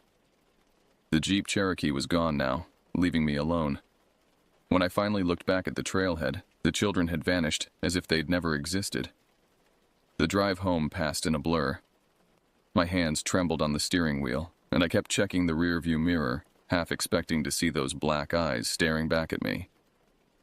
I tried to rationalize what I'd seen. Perhaps they were wearing contacts as part of some elaborate Halloween prank. Perhaps the lighting had played tricks on my perception. But I knew, on some fundamental level, that what I'd encountered wasn't natural, wasn't human. The certainty of this knowledge terrified me more than the encounter itself. That night, I double-checked the locks on every door and window before finally collapsing into bed. Sleep came in fitful bursts, interrupted by dreams of silent children standing at the foot of my bed, watching with those impossible black eyes. I didn't know it then, but this was only the beginning. The black-eyed children had found me, and they weren't going to let me go. Sunday dawned gray and cheerless, matching my exhausted state. I'd managed perhaps 3 hours of broken sleep, each waking moment filled with the lingering image of those children on the mountain trail. The rational part of my brain, the science teacher who explained optical illusions and the psychology of fear to skeptical teenagers, tried desperately to make sense of what I'd seen. Children with costume contacts playing an elaborate prank. A strange cult from one of the isolated communities in the mountains. A hallucination brought on by... what? I hadn't eaten any strange mushrooms or suffered a head injury. I hadn't been particularly stressed or sleep-deprived before the incident. I moved through my morning routine mechanically, jumping at small sounds, the furnace clicking on, a car door slamming somewhere down the street. After 2 cups of coffee failed to clear the fog from my mind, I decided to focus on something mundane and concrete. Grading papers. I spread the lab reports across the kitchen table, red pen in hand, but found myself reading the same paragraphs repeatedly without comprehension. My gaze kept drifting to the windows, expecting to see pale faces with black eyes staring back at me. Around noon, the phone rang, making me nearly jump out of my skin. It was Jenny, calling from her hotel room in Salt Lake City. "Hey there, handsome," she said, her voice warm and familiar. "How's the bachelor life treating you?" I wanted desperately to tell her everything, to pour out the story of the children on the mountain and the inexplicable dread they had instilled in me. But the words caught in my throat. How could I explain something I didn't understand myself? Jenny was pragmatic, grounded in the concrete realities of medicine and science. She'd worry, or worse, think I was losing my mind. "It's quiet," I said instead. "Did some hiking yesterday, working on grading today." "Sounds exciting," she teased. "The conference has been interesting. Dr. Levinson presented a new approach to trauma care that's showing real promise." We chatted for a few more minutes about her conference, about the weather, about whether we needed milk when she returned. Normal, everyday things that suddenly seemed precious in their ordinariness. "I miss you," I said, surprising myself with the intensity behind the words. "I miss you too. I'll be home tomorrow evening." She paused. "Are you sure you're okay? You sound strange." "Just tired. Didn't sleep well." "Well, try to get some rest. Love you." "Love you too." After hanging up, I felt both better and worse. Better for having heard her voice, worse for having kept something from her. We didn't have secrets, Jenny and I. Until now. As afternoon faded into evening, my unease grew rather than diminished. I tried watching television, a mindless sitcom, but found myself constantly muting the volume to listen for sounds outside. At one point, I thought I heard footsteps on the front porch. When I peered through the peephole, the porch was empty, but I couldn't shake the feeling of being watched. I heated a frozen dinner, barely tasting it as I ate. When darkness fell completely, I closed all the blinds and curtains, then double-checked the locks again. The house felt like a cage, simultaneously protective and confining. Around 10 o'clock, I decided to try sleeping. After brushing my teeth, I crawled into bed with a book of scientific essays, hoping the dense prose would distract my racing mind. I must have dozed off eventually because I woke suddenly to complete darkness. The digital clock on the nightstand read 12:17 a.m. For a moment, I couldn't identify what had awakened me. Then I heard it again, a soft, deliberate tapping at my bedroom window. Tap, tap, tap. 3 distinct sounds, evenly spaced like fingernails against glass. I lay frozen, heart hammering against my ribs. The curtains were drawn, but a thin sliver of moonlight seeped through where they didn't quite meet. In that silver line, I saw a shadow move, a small, child-sized shadow. Tap, tap, tap. My throat constricted with fear. I reached slowly for the bedside lamp, flicked it on. The sudden light was both reassuring and terrifying. It pushed back the darkness but made the window an impenetrable black mirror. Slipping from beneath the covers, I moved cautiously toward the window. Every instinct screamed at me to run, to hide, to call for help. Instead, I reached for the curtain, fingers trembling. I pulled it back an inch and peered out. They stood in my front yard, 5 small figures arranged in a perfect semicircle, their faces tilted up toward my window. In the moonlight, their eyes were bottomless pits, darker than the night sky above them. They didn't move, didn't speak, just stared with that same emotionless intensity I'd witnessed on the mountain. I stumbled backward, letting the curtain fall closed. My hands shook so badly I dropped the phone twice before managing to dial 911.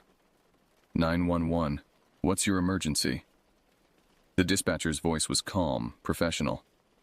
There are people in my yard, I said, struggling to keep my voice steady. Children, I think. They're just standing there, watching my house. Are they causing any disturbance, sir? No, they're just standing there. But it's after midnight, and they were on my property yesterday, too. I couldn't bring myself to mention their eyes. What's your address, sir? I gave her my address, then returned to the window.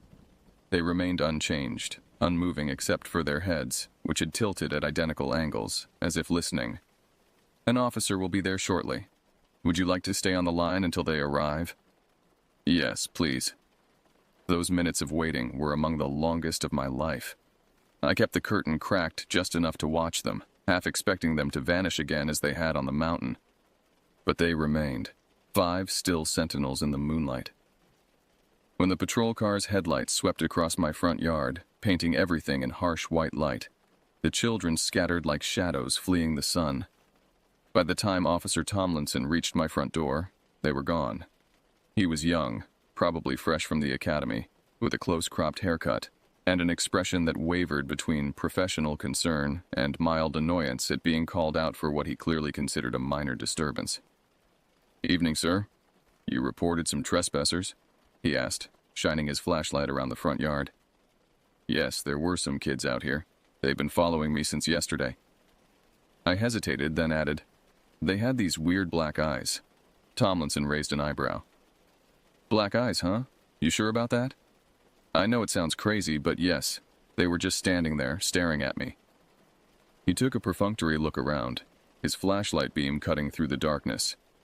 Well, no sign of them now. Probably just some neighborhood kids playing pranks. Halloween's coming up, after all. These weren't neighborhood kids, I insisted. I've never seen them before yesterday, and they weren't wearing costumes. Tomlinson's expression shifted from mild skepticism to thinly veiled concern. Not for the situation, but for my mental state. Look, Mr. Kid, kids can be creepy sometimes, I get it. But unless they're causing actual damage or threatening you directly, there's not much we can do. He handed me his card. If they come back and cause any real trouble, give us a call. Otherwise... He left the sentence unfinished, but his meaning was clear. Don't waste police time with imagined threats. After he left, I checked every window and door again, then settled on the couch with all the lights on, a kitchen knife on the coffee table beside me. Sleep was out of the question. Every creak of the house settling, every whisper of wind outside became the soft footsteps of children with black eyes. By dawn, my fear had crystallized into a gnawing dread.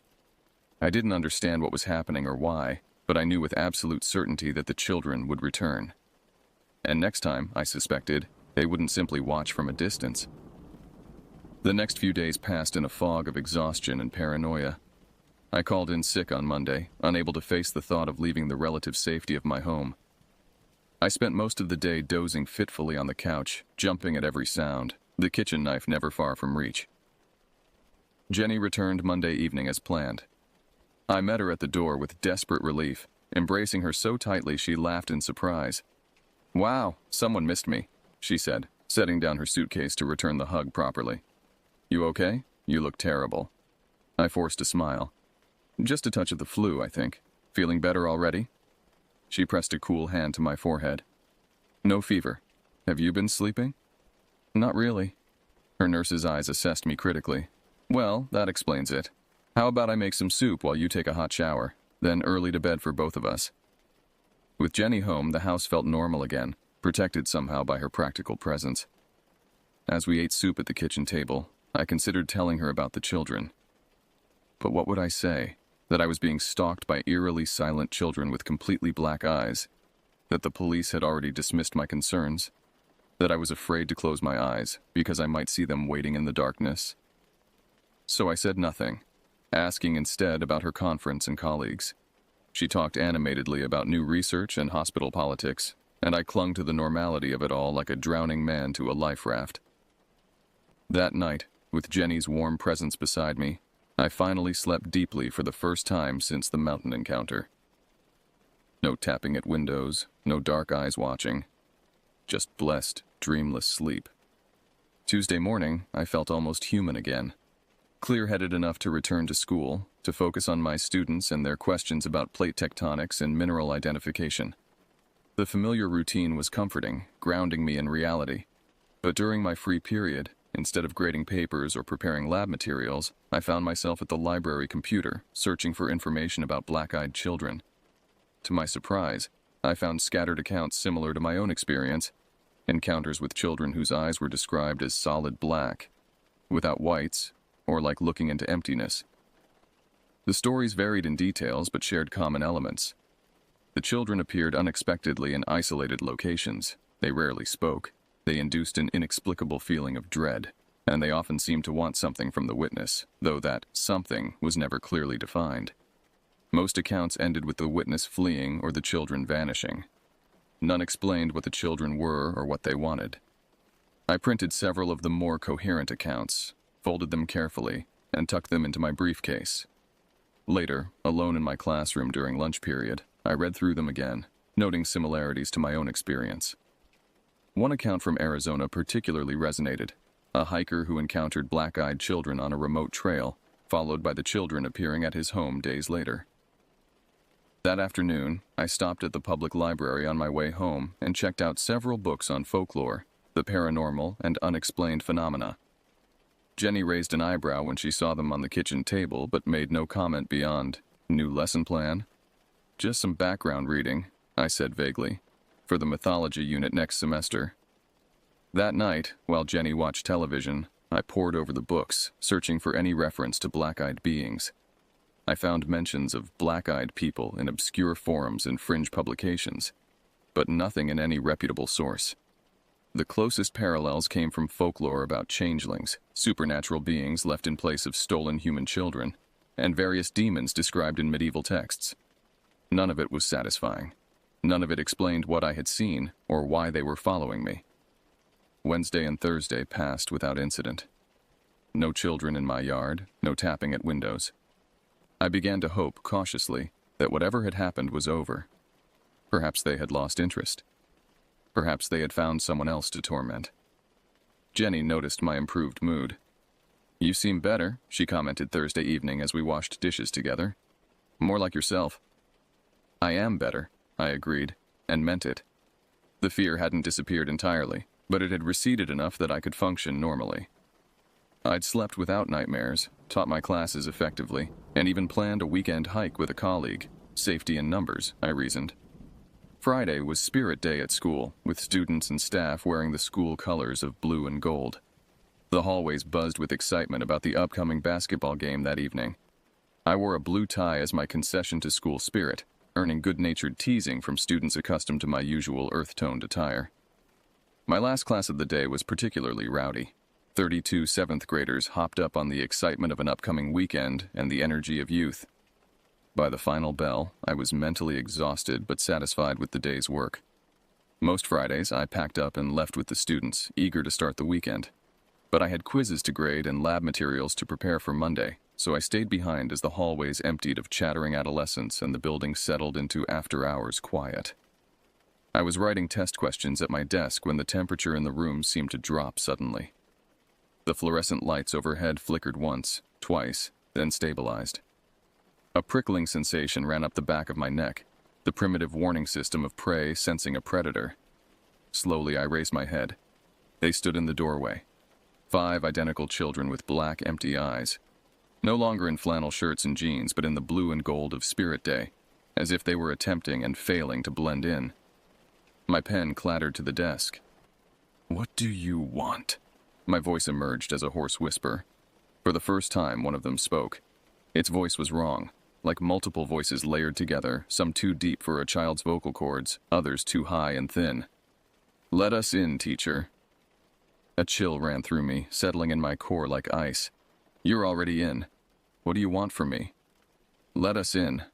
The same phrase, but now all five spoke in unison, their uncanny voices creating a discordant harmony that made my teeth ache. I stood, my chair scraping loudly against the linoleum floor. "I don't understand what you're asking." They took a synchronized step forward. My hand moved instinctively to the desk drawer where I kept a small pocket knife, used for sharpening pencils and opening supply packages, never as a weapon. Until now. "Let us in." Each word distinct, emphasized, echoing in the empty classroom. Another step forward. They were halfway to my desk now. I pulled the drawer open, fingers closing around the familiar handle of the knife. "Get out," I said, voice steadier than I felt. "Leave me alone." They didn't respond, continuing their slow advance. I pulled out the knife, flipping open the 3-inch blade. A pitiful defense, but all I had. "I'm warning you." The threat died in my throat as the lights flickered again, more violently this time. In the momentary darkness, the children moved with impossible speed. When the lights stabilized, they surrounded my desk, their black eyes level with mine as I sat frozen in terror.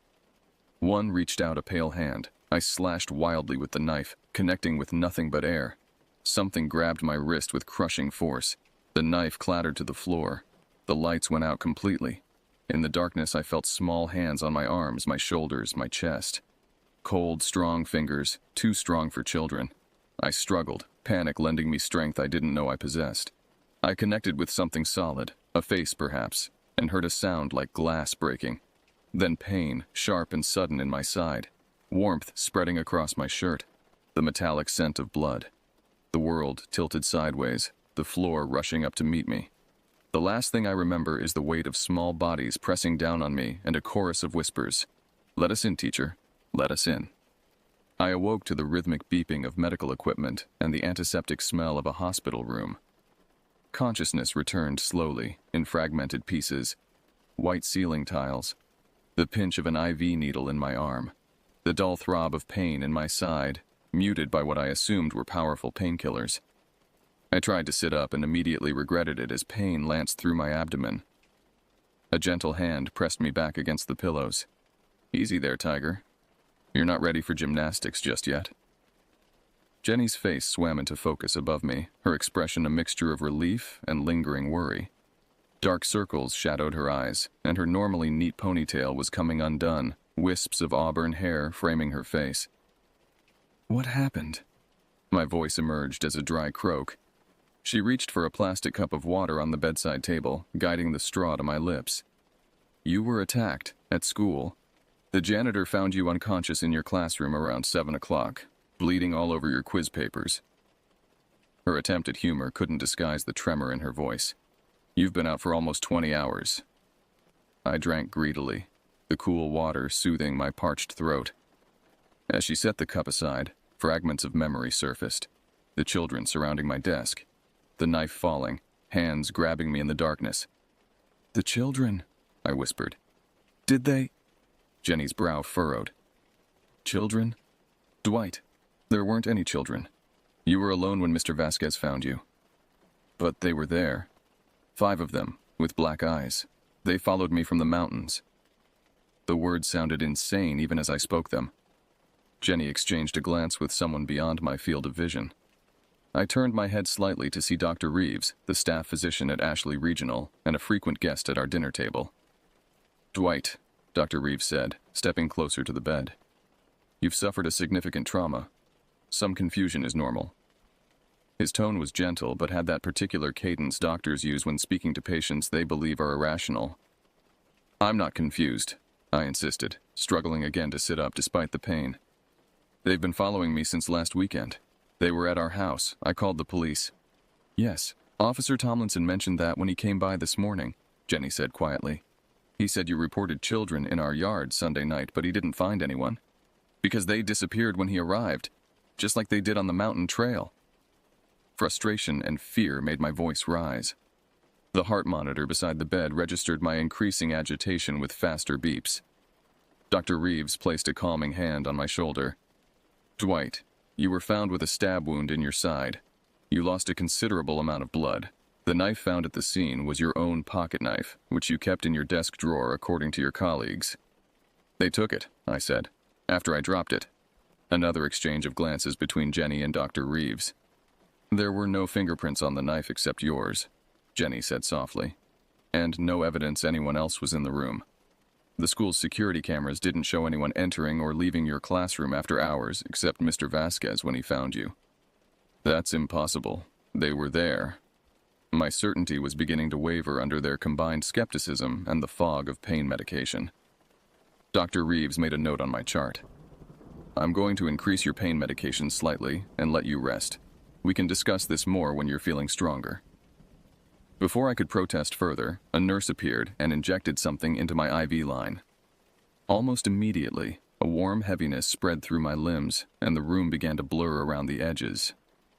Don't leave, I murmured to Jenny as my eyelids grew heavy.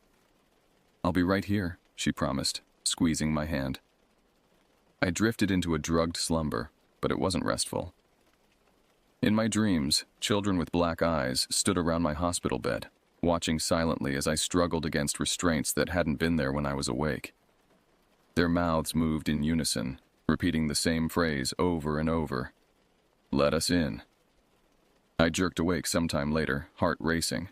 The room was dimly lit, suggesting evening had fallen. Jenny dozed in a chair beside the bed, her hand still loosely holding mine. A nurse I didn't recognize checked my vital signs, adjusting something on one of the machines monitoring me. When she noticed I was awake, she smiled reassuringly. How's the pain, Mr. Kit? Scale of 1 to 10? 4, maybe, I said, realizing with surprise that the throbbing in my side had indeed subsided to a dull ache. That's good. The doctor will be by in the morning to check your wound. You're healing nicely. She made a note on her tablet. Can I get you anything for now? Water? Another blanket? I shook my head, then reconsidered. Actually, I'd like to know exactly what happened to me. Medically, I mean. The nurse, her badge read Martinez, glanced at Jenny's sleeping form, then spoke quietly. You suffered a penetrating stab wound to your right flank. The blade missed any major organs, thankfully, but you lost quite a bit of blood before help arrived. You're very lucky, Mr. Kit. A few inches to the left and we might be having a very different conversation. And there was no one else there when they found me? She hesitated. That's really more of a question for the police, but no, I don't believe so. Just you. After she left, I lay awake, trying to reconcile what I knew I had experienced with what everyone else seemed to believe, that I had somehow stabbed myself, perhaps during some kind of breakdown or hallucination. Was that possible? Could I have imagined the black-eyed children? Invented an elaborate delusion to explain what? A latent psychosis? Stress? Buried trauma surfacing in a bizarre form? No. The rational part of my mind, the scientist, the skeptic, might have accepted such an explanation if not for one crucial fact. I had seen the children on the mountain trail before any violence occurred, before any reason for my mind to fracture existed. I had encountered them on the trail, then at my home, and finally at the school. There was a progression, a pattern that couldn't be explained by sudden psychosis. Jenny stirred in her chair, blinking sleepily as she straightened. Hey, she said, voice rough with sleep. You're awake. How are you feeling? Better, I said, deciding to set aside the debate about what had happened for the moment. You should go home. Get some real sleep. She shook her head stubbornly. I'm staying. Jenny, you were stabbed, Dwight, in your classroom. Whether you did it yourself or... She trailed off, clearly unwilling to validate my account, but equally unwilling to accuse me directly. Either way, I'm not leaving you alone. The unspoken implication hurt more than the wound in my side.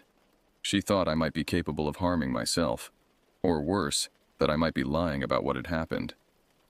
I didn't imagine them, I said quietly. I know how it sounds, but I swear to you, those children were real.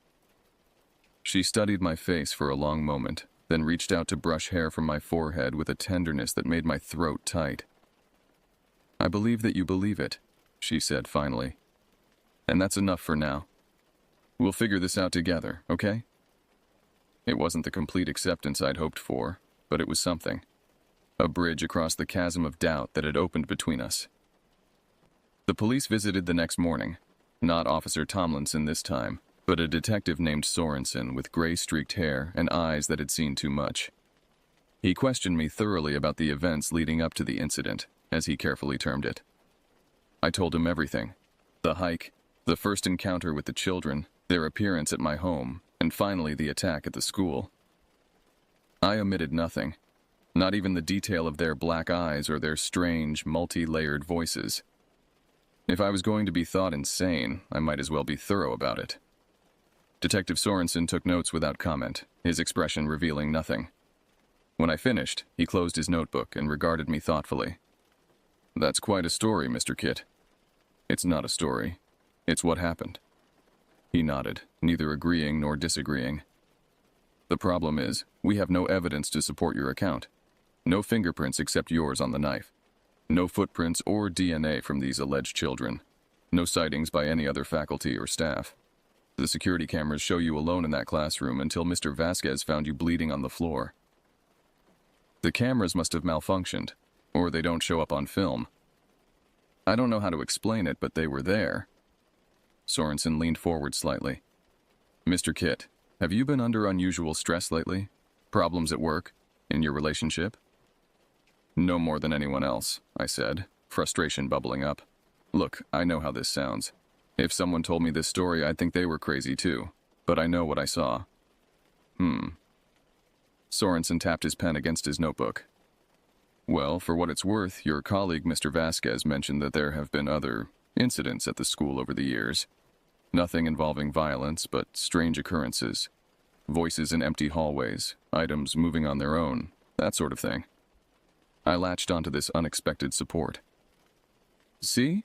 Maybe there's something about the school building itself. Maybe." "Mr. Vasquez is also known to have an active imagination and a fondness for ghost stories," Sorensen interrupted gently. "I'm not dismissing your experience, Mr. Kit. I'm simply saying we need more than one person's testimony to pursue this as an external attack rather than—" He hesitated. "Rather than a mentally unstable teacher stabbing himself," I finished bitterly. "That's not what I said. But it's what you're thinking." Sorensen stood, tucking his notebook into his jacket pocket. "What I'm thinking is that you've been through a traumatic experience and need time to recover. The investigation remains open. If any evidence emerges to support your account, we'll pursue it vigorously." He handed me his card. "In the meantime, call me if you remember anything else, or if these children appear again." After he left, Jenny returned with a change of clothes and news that I might be released the following day if my condition continued to improve. "What did the detective say?" she asked, arranging fresh flowers a colleague had sent. "He thinks I'm crazy or lying," I said flatly. She sighed, sitting on the edge of the bed. "Dwight, no one thinks you're crazy, but you have to admit, what you're describing sounds impossible." "I know what I saw, Jenny." She took my hand, her expression serious. "I've been thinking about this a lot. Maybe what you saw was real, just not in the way you think. Maybe these children represent something your subconscious is trying to process. Some fear or anxiety that your waking mind can't face directly. So you're saying I hallucinated them as some kind of psychological symbol?" I couldn't keep the defensiveness from my voice. "I'm saying we should consider all possibilities," she replied calmly, "including the possibility that you experienced something traumatic that your mind is struggling to interpret." For the first time, I found myself wavering. Jenny's suggestion offered a way to preserve my sanity without denying my experience entirely. Maybe the children weren't literal beings, but manifestations of something within me. But then I remembered their cold hands on my skin, their synchronized movements, their impossible strength. The way they had appeared first on the mountain, then at our home, then at the school. A progression of intrusion into my life that seemed deliberate, calculated.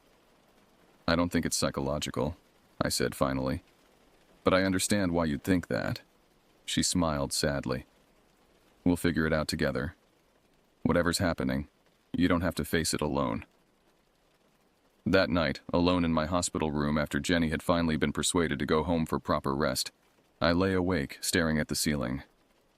The pain medication had been reduced, leaving me clearer-headed but more aware of the throbbing ache in my side. Every shadow seemed to hide watching eyes. Every soft footstep in the hallway outside my door made my heart race.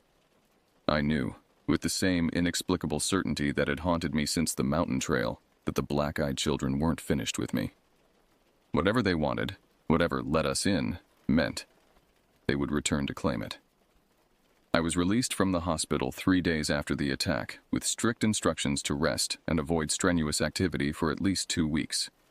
The wound was healing well, according to Dr. Reeves, though I would likely have a scar, a permanent reminder of an experience no one else believed was real. Jenny took me home, fussing over my comfort with pillows and blankets once I was settled on the couch. She had taken a week's leave from the hospital to care for me, a gesture of love and support that made me both grateful and guilty.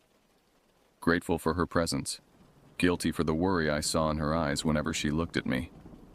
"I made chicken soup," she announced, bringing a steaming bowl from the kitchen. "My mother's recipe, guaranteed to heal whatever ails you. Including stab wounds and possible psychosis?" I attempted a joke, but it fell flat. "Especially those," she replied, forcing a smile. "Eat, then rest. Doctor's orders." The soup was delicious, rich with herbs and vegetables. I ate mechanically, more to please Jenny than from actual hunger. My appetite had been sparse since the hospital, replaced by a constant, low-grade anxiety that vibrated just below the surface of my consciousness. Every sound made me tense. Every shadow in the corner of my vision seemed to move independently. I found myself constantly checking windows and doors, expecting to see small faces with black eyes watching me. But days passed without incident. No children appeared. No tapping at windows disturbed my sleep. Gradually, the constant vigilance exhausted itself, giving way to a tentative normalcy. Jenny returned to work the following Monday, though she called several times throughout the day to check on me. I assured her I was fine, that I was resting and following doctor's orders. What I didn't tell her was that I spent most of those alone hours researching new places to live. Because despite the lack of further encounters, I knew with absolute certainty that we couldn't stay in Vernal. Whatever the black-eyed children were, supernatural entities, hallucinations, or something else entirely, they had found me here, and they would find me again if I remained. When Jenny returned that evening, I had dinner waiting, a simple pasta dish I could manage with my limited mobility, and a proposal prepared. "I've been thinking," I said as we ate. "Maybe this is an opportunity for a fresh start." She looked up, fork paused halfway to her mouth. "What do you mean?"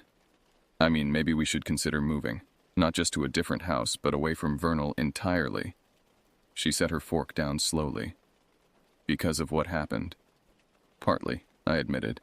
"But also because we've been talking about changes for a while, haven't we? You've mentioned wanting to work at a larger hospital with more resources. I could teach anywhere. Why not use this as a catalyst for the next chapter?" Jenny studied me, her nurse's eyes missing nothing. The tension in my shoulders, the way my gaze still flickered to the windows at small sounds. "This isn't just about career opportunities, is it?" she asked quietly. "You're afraid they'll come back?" I held her gaze steadily. "Yes," she sighed, pushing her plate away. "Dwight, I don't know if running away is the answer. If what happened was psychological, then those issues will follow you wherever you go." "And if it wasn't?" I countered. "If what I experienced was real, then we face it together, here or elsewhere." She reached across the table to take my hand. "But moving is a big decision. We should take some time to think about it, not rush into anything out of fear." I wanted to argue further, to insist that we needed to leave immediately, but I recognized the wisdom in her caution. A decision made in panic rarely ends well. "All right," I conceded. "We'll think about it. But I want you to seriously consider the possibility, not just dismiss it as my paranoia talking." "I promise," she said, squeezing my hand. "Now finish your dinner before it gets cold." The following week, I returned to school on a limited schedule. Half days only, no after-hours work. My colleagues were supportive if somewhat awkward around me. No one quite knew how to address what had happened. Was it a random attack? A self-inflicted wound during some kind of breakdown? The uncertainty created a barrier of polite distance that I found oddly comforting. I didn't want to discuss the incident any more than they did. My students were less restrained. Rumors had spread, growing more elaborate with each retelling. According to the whispered stories I overheard in the hallways, I had been attacked by everything from a jealous ex-boyfriend of another teacher to a satanic cult performing a ritual sacrifice. The black-eyed children never featured in these tales, which both relieved and unsettled me. If the children were figments of my imagination, why hadn't my subconscious created a more conventional threat? As October faded into November, the routine of teaching grounded me. I still checked shadows, still startled at unexpected noises, but the acute terror began to subside into a chronic wariness. I might have eventually convinced myself that Jenny was right, that the children had been manifestations of some buried psychological issue, if not for what happened 3 weeks after my return to school. I was grading papers in the faculty lounge during lunch period when Mrs. Winters, who taught English, sat down across from me with her coffee. "Feeling better these days, Dwight?" she asked kindly. "You're looking more like yourself." "Much better, thanks," I replied, setting aside a quiz with a particularly creative wrong answer about tectonic plates. Good. She sipped her coffee, then added casually, "By the way, did you ever find out anything about those children who were asking for you?" My pen froze mid-mark. "Children?" "Yes, about a month ago, right before your accident." She frowned slightly. 5 of them, all about the same age. Very polite, but a bit odd. They came to my classroom asking if I knew where to find you.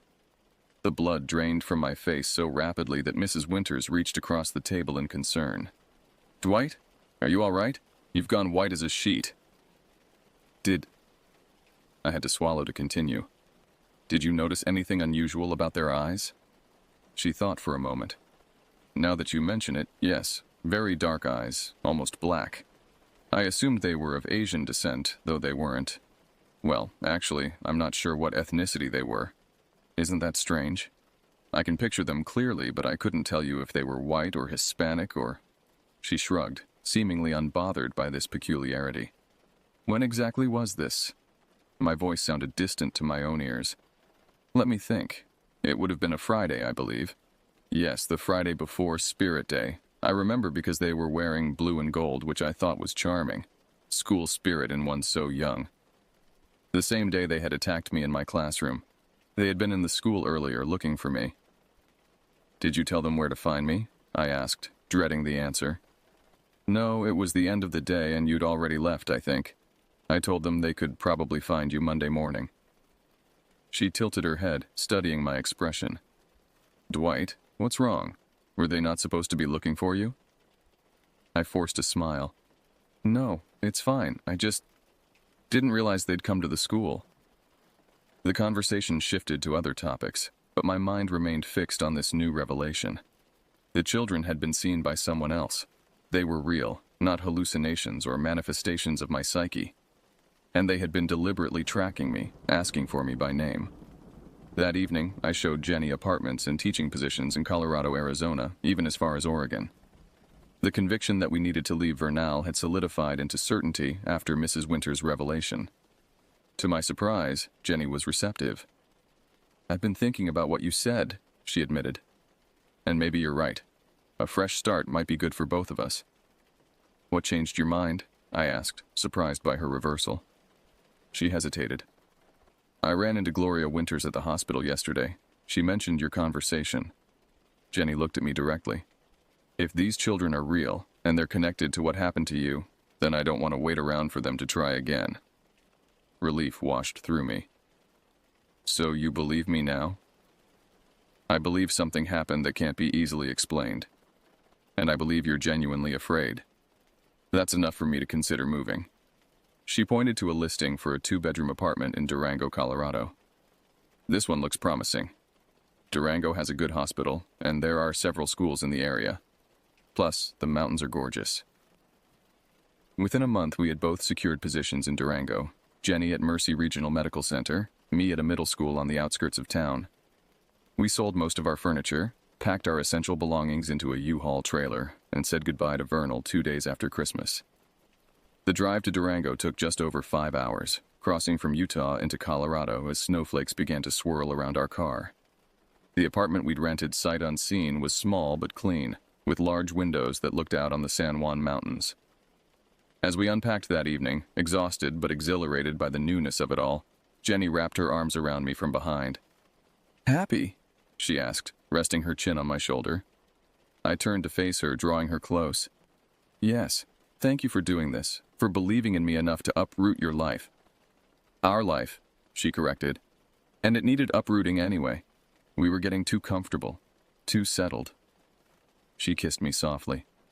"Consider this an adventure." That night, I slept without nightmares for the first time in months. The new year brought new routines, new colleagues, new students. I found myself thriving in the changed environment, the constant anxiety that had plagued me in Vernal gradually receding. Jenny and I were married that summer in a small ceremony overlooking the Animas River, surrounded by a handful of new friends and family who had traveled from Utah and beyond.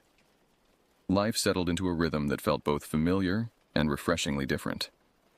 We bought a modest house on the edge of town, planted a garden, adopted a golden retriever named Max, who quickly became the center of our shared life. 2 years after our move, our daughter Sarah was born, followed 3 years later by our son Michael. Parenthood brought its own joys and challenges, pushing the events in Vernal further into the background of my consciousness. But I never forgot. Sometimes in the darkest hours of night, I would wake suddenly, heart racing, convinced I'd heard tapping at the window. On family hikes in the mountains, I found myself constantly scanning the tree line, counting and recounting my children to ensure they were safe. Jenny noticed but said nothing, understanding that some fears leave permanent marks on the soul. I never told our children about the black-eyed children. Some stories are too heavy to pass on, some burdens too personal to share.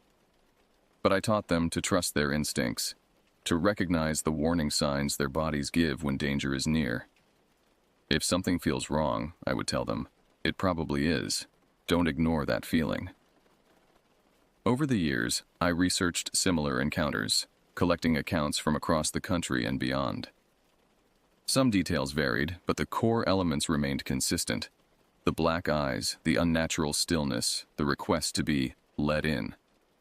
What in meant remained unclear. Into homes, into vehicles, or something more fundamental, into minds, into souls. I never found a definitive explanation for what I had experienced. Theories ranged from the supernatural, demons, ghosts, interdimensional beings, to the extraterrestrial, to the psychological. None fully satisfied me, but the exercise of cataloging and analyzing these accounts provided a sense of control over an experience that had once left me helpless. Now, nearly 40 years later, my hair has grayed, my face has lined, and those events in Vernal seem almost like something that happened to someone else. A character in a story rather than the young man I once was. Jenny retired from nursing 5 years ago. I left teaching a decade back. Our children have grown and started families of their own. We still live in Durango, in the same house where we raised our family. The mountains still bring me peace, though I no longer hike alone. Some precautions become habits too ingrained to break. I've never seen the black-eyed children again. Whatever they wanted from me remains unfulfilled. Whatever in they sought, denied. Sometimes I wonder if they found someone else, someone who let them in, willingly or otherwise. Sometimes I wonder if they were after something specific about me, or if I was simply in the wrong place at the wrong time. These questions will likely remain unanswered. But sometimes, when I'm driving alone at dusk and pass a solitary figure on a remote stretch of road, or when I wake at 3 a.m. to an unexplained sound, I feel the old fear stirring. And I remember those black, endless eyes staring at me across a mountain clearing, across a suburban lawn, across a classroom floor slick with my own blood. I remember, and I remain vigilant, because some encounters change you forever. Some visitors, once they've found you, never truly let you go. My name is Dwight Kitt, and this is my story. I don't expect you to believe it. I'm not sure I would in your position, but I swear on everything I hold dear that it happened, exactly as I've told it. And if you ever find yourself alone on a mountain trail or in an empty parking lot, or in your own home late at night, and you see children with eyes like bottomless pits, remember my warning. Don't let them in. Whatever they are, whatever they want, don't let them in.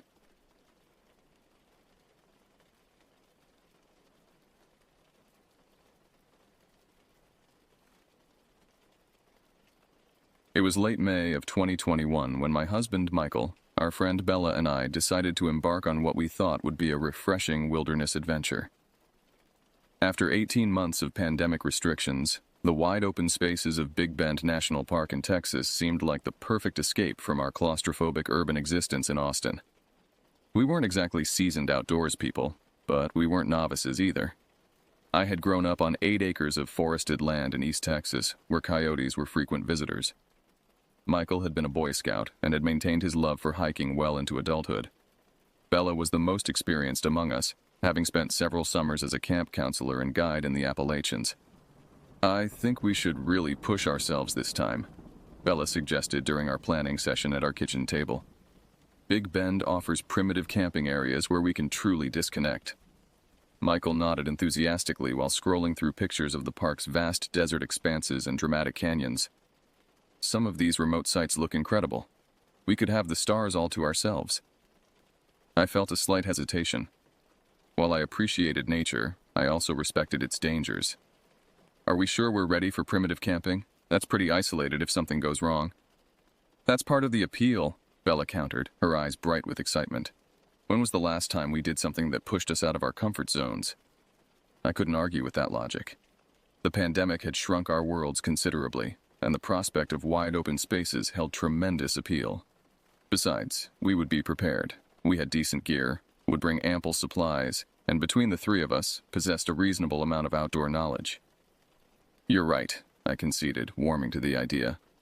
Let's do it. We spent the next 3 weeks researching, purchasing additional equipment, and plotting our route. We settled on a primitive camping area called 9 Points Raw, a desolate location near the park entrance, approximately 25 miles from the visitor center and lodge, and about 40 miles from the Rio Grande village.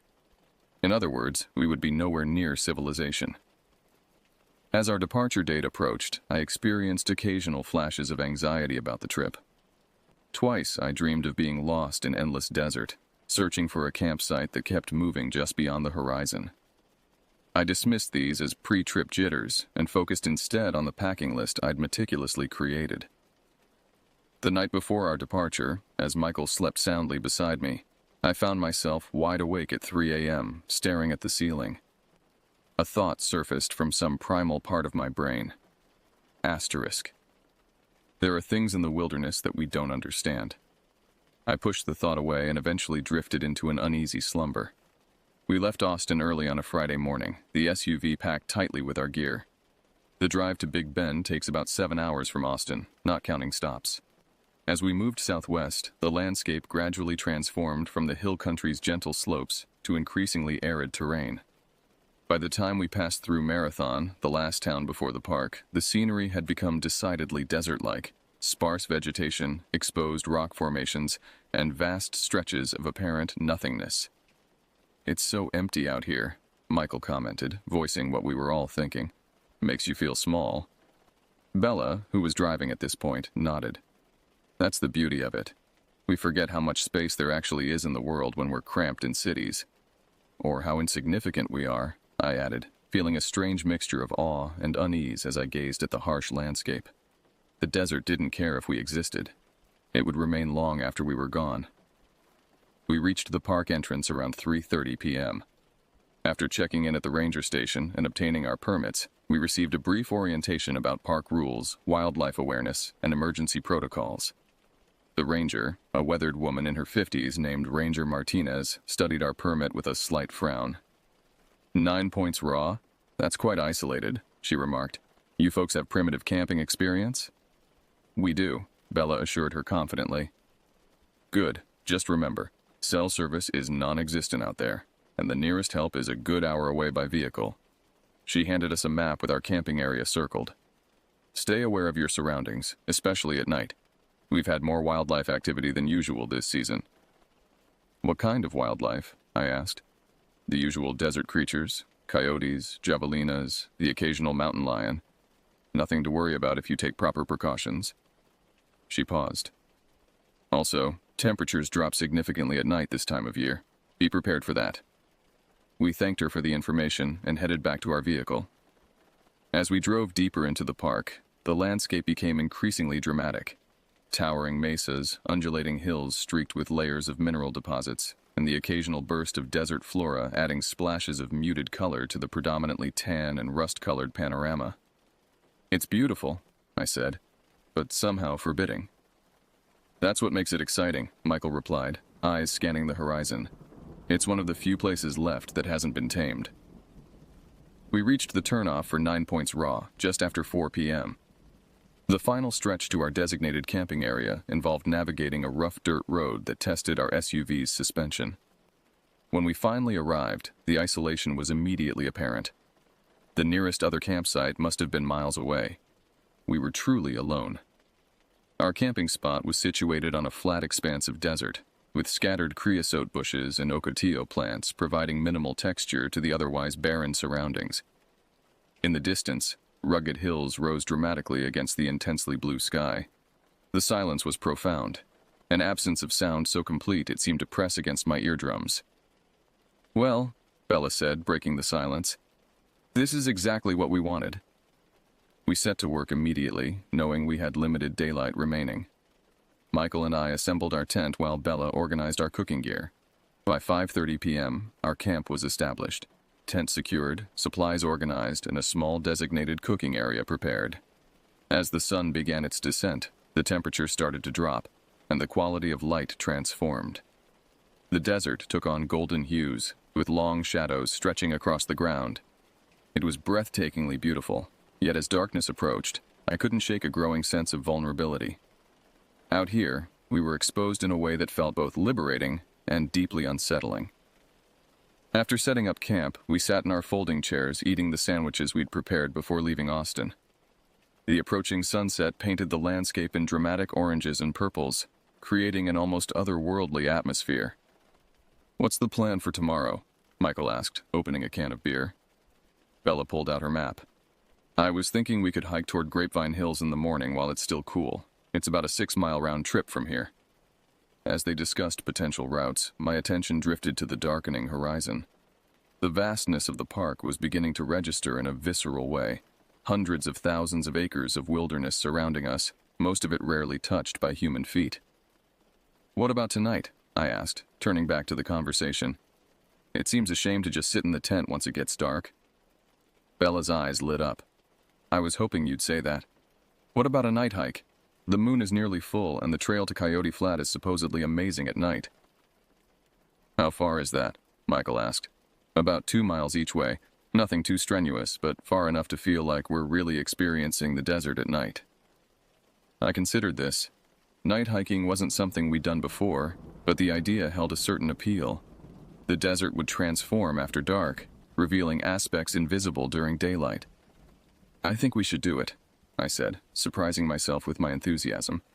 "But let's be prepared. I want to scout the route while we still have light." We agreed that would be sensible. While Michael finished organizing our sleeping arrangements, Bella and I set out to explore the potential route for our night hike.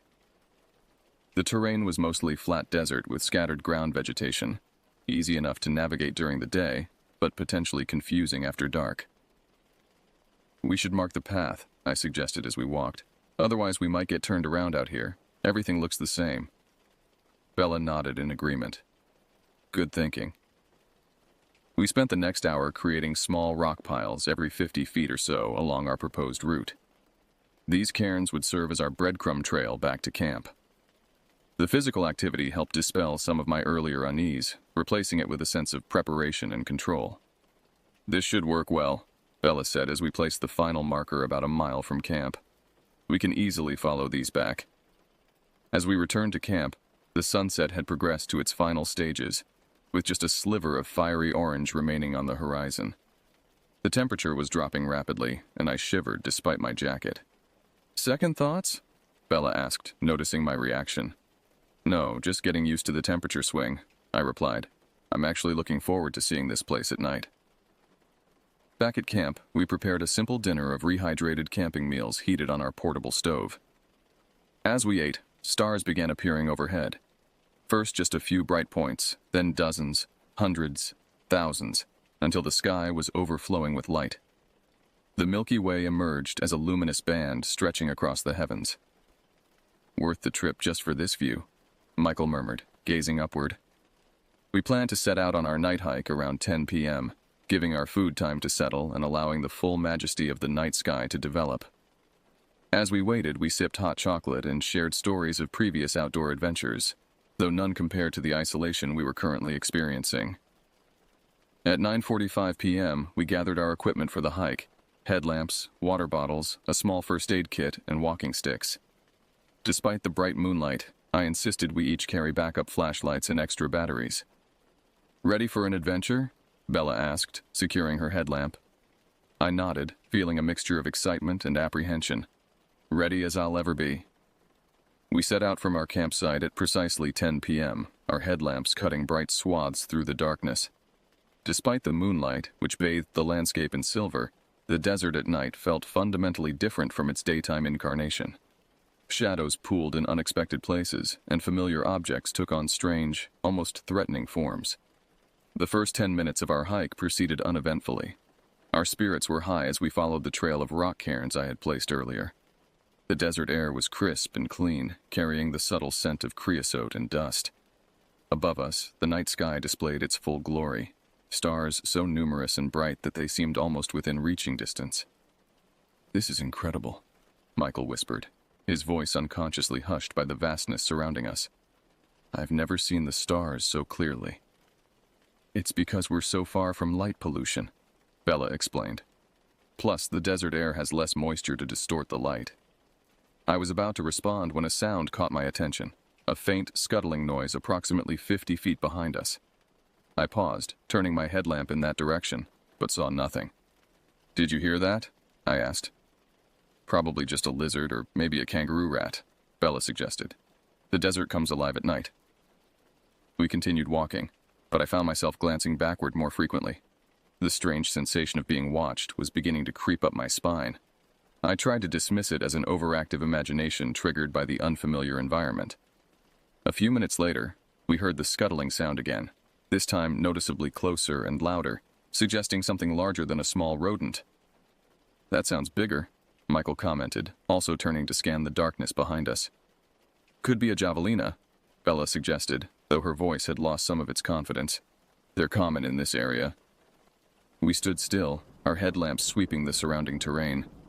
The landscape was wide open, with minimal vegetation to conceal anything larger than a rabbit, yet our lights revealed nothing unusual. The sound had stopped as suddenly as it had begun. "Should we turn back?" I asked, not entirely sure I wanted to hear the answer. "Let's go a little further," Bella urged. "We've barely started, and whatever it was seems to have moved on." We resumed our hike, but the earlier carefree atmosphere had evaporated. We walked closer together. Conversation diminished to occasional whispered observations. The rock piles continued to guide us reliably, their distinctive shapes visible in our headlamp beams. The moon had risen higher now, casting sharper shadows across the desert floor. The temperature had dropped further, and I could see my breath forming small clouds in front of my face. We had been hiking for about 20 minutes and had covered perhaps a mile from our campsite. That's when it happened. Without warning or apparent cause, I was suddenly overcome by an overwhelming sense of terror. It wasn't the rational fear of a recognized threat. This was something primal and all-consuming, a certainty of imminent danger that bypassed conscious thought and struck directly at the most ancient part of my brain. I stopped abruptly, causing Michael to bump into me from behind. "What's wrong?" he asked, but when I turned to look at him, I saw the same expression of inexplicable horror reflected on his face.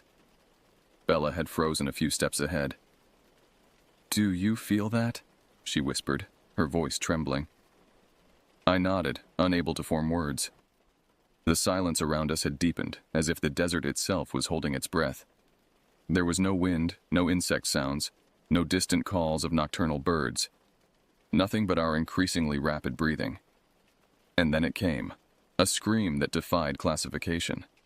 It wasn't human, nor was it recognizable as any animal I'd ever heard. It seemed to emanate from everywhere simultaneously, a sound of such primal wrongness that my mind struggled to process it.